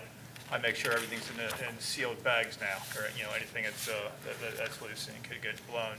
So I just want to kind of give that heads up to the public on that. So let's, I think all of us can probably do a better job of controlling litter in Union Township. And something else, in the event that anybody sees, whether it's Rumpke or Republic or anybody else for that matter, that's being sloppy and leaving trash behind, if you get that on, if you get any photos, get it on video, that's all the better.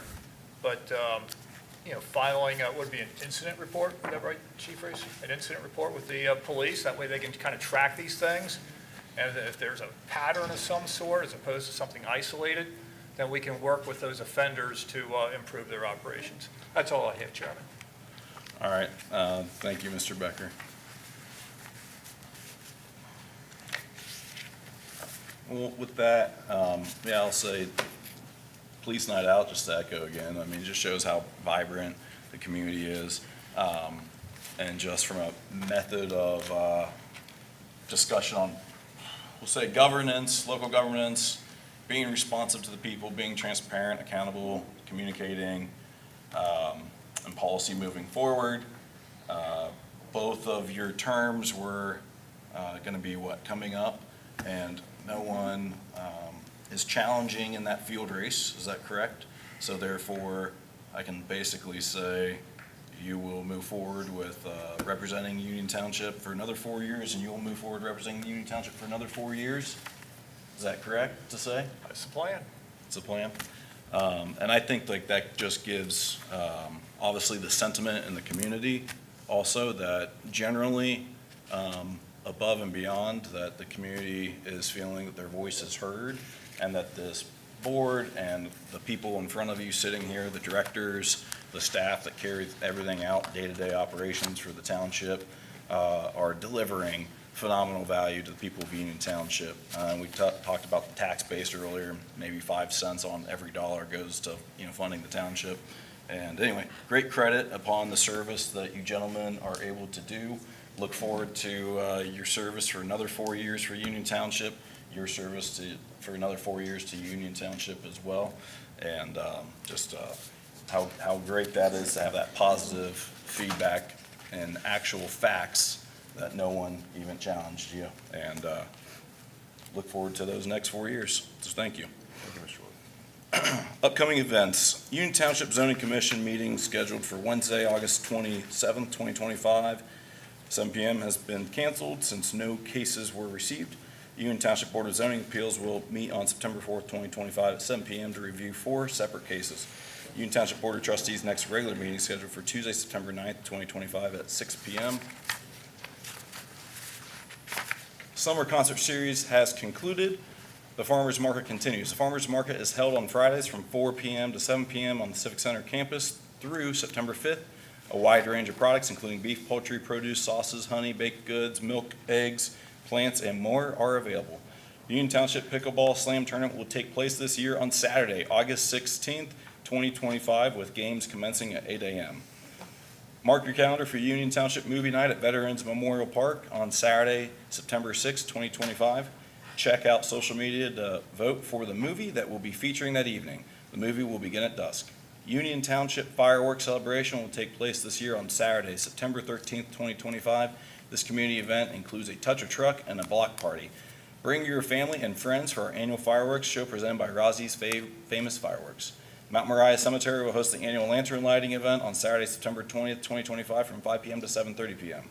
Union Township is honoring our nation's veterans and active military with a multi-day military tribute event this October at Veterans Memorial Park.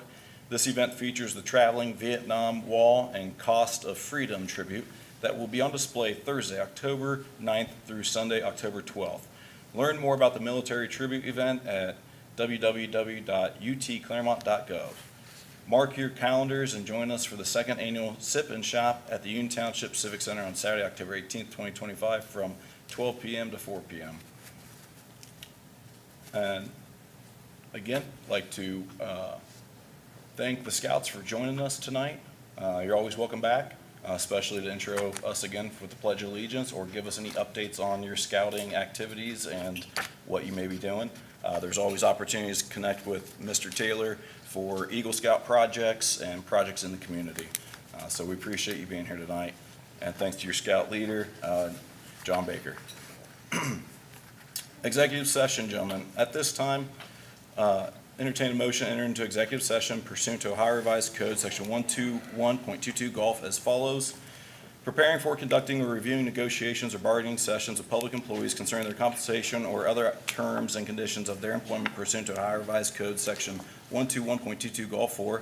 And item 2, to consider confidential information related to the marketing plan, specific business strategy, production techniques, trade secrets, personal financial statements of an applicant for economic development assistance, or to negotiations with other political subdivisions respecting requests for economic development assistance, provided that both of the following conditions apply.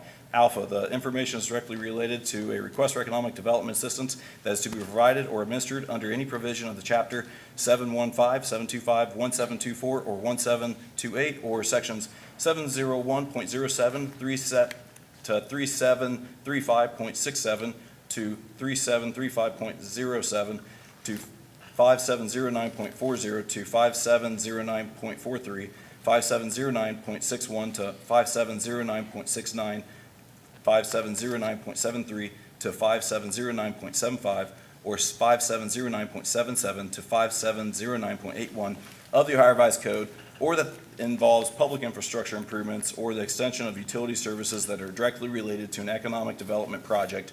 And bravo, unanimous quorum of the public body determines by a roll call vote that the executive session is necessary to protect the interests of the applicant or the possible investment or expenditure of public funds to be made in connection with the economic development project pursuant to Ohio Revised Code, Section 121.22, Gulf 8. Do we have that motion, gentlemen? So moved. Second. Any discussion? Roll call, Mr. Campbell. Mr. Dills? Yes. Mr. Becker? Yes. Mr. Logue? Yes. We're into executive session at 8:04 PM.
Yep. All right, gentlemen, at this time, I'll entertain a motion to exit executive session with no action taken. So moved. Second. No discussion, roll call, Mr. Campbell. Mr. Dills? Yes. Mr. Becker? Yes. Mr. Logue? Yes. We're out of executive session at 9:24 PM. Gentlemen, at this time, I'll entertain a motion to adjourn. So moved. Second. Roll call, Mr. Campbell. Mr. Dills? Yes. Mr. Becker? Yes. Mr. Logue? Yes. We're adjourned at 9:24 PM. Thank you.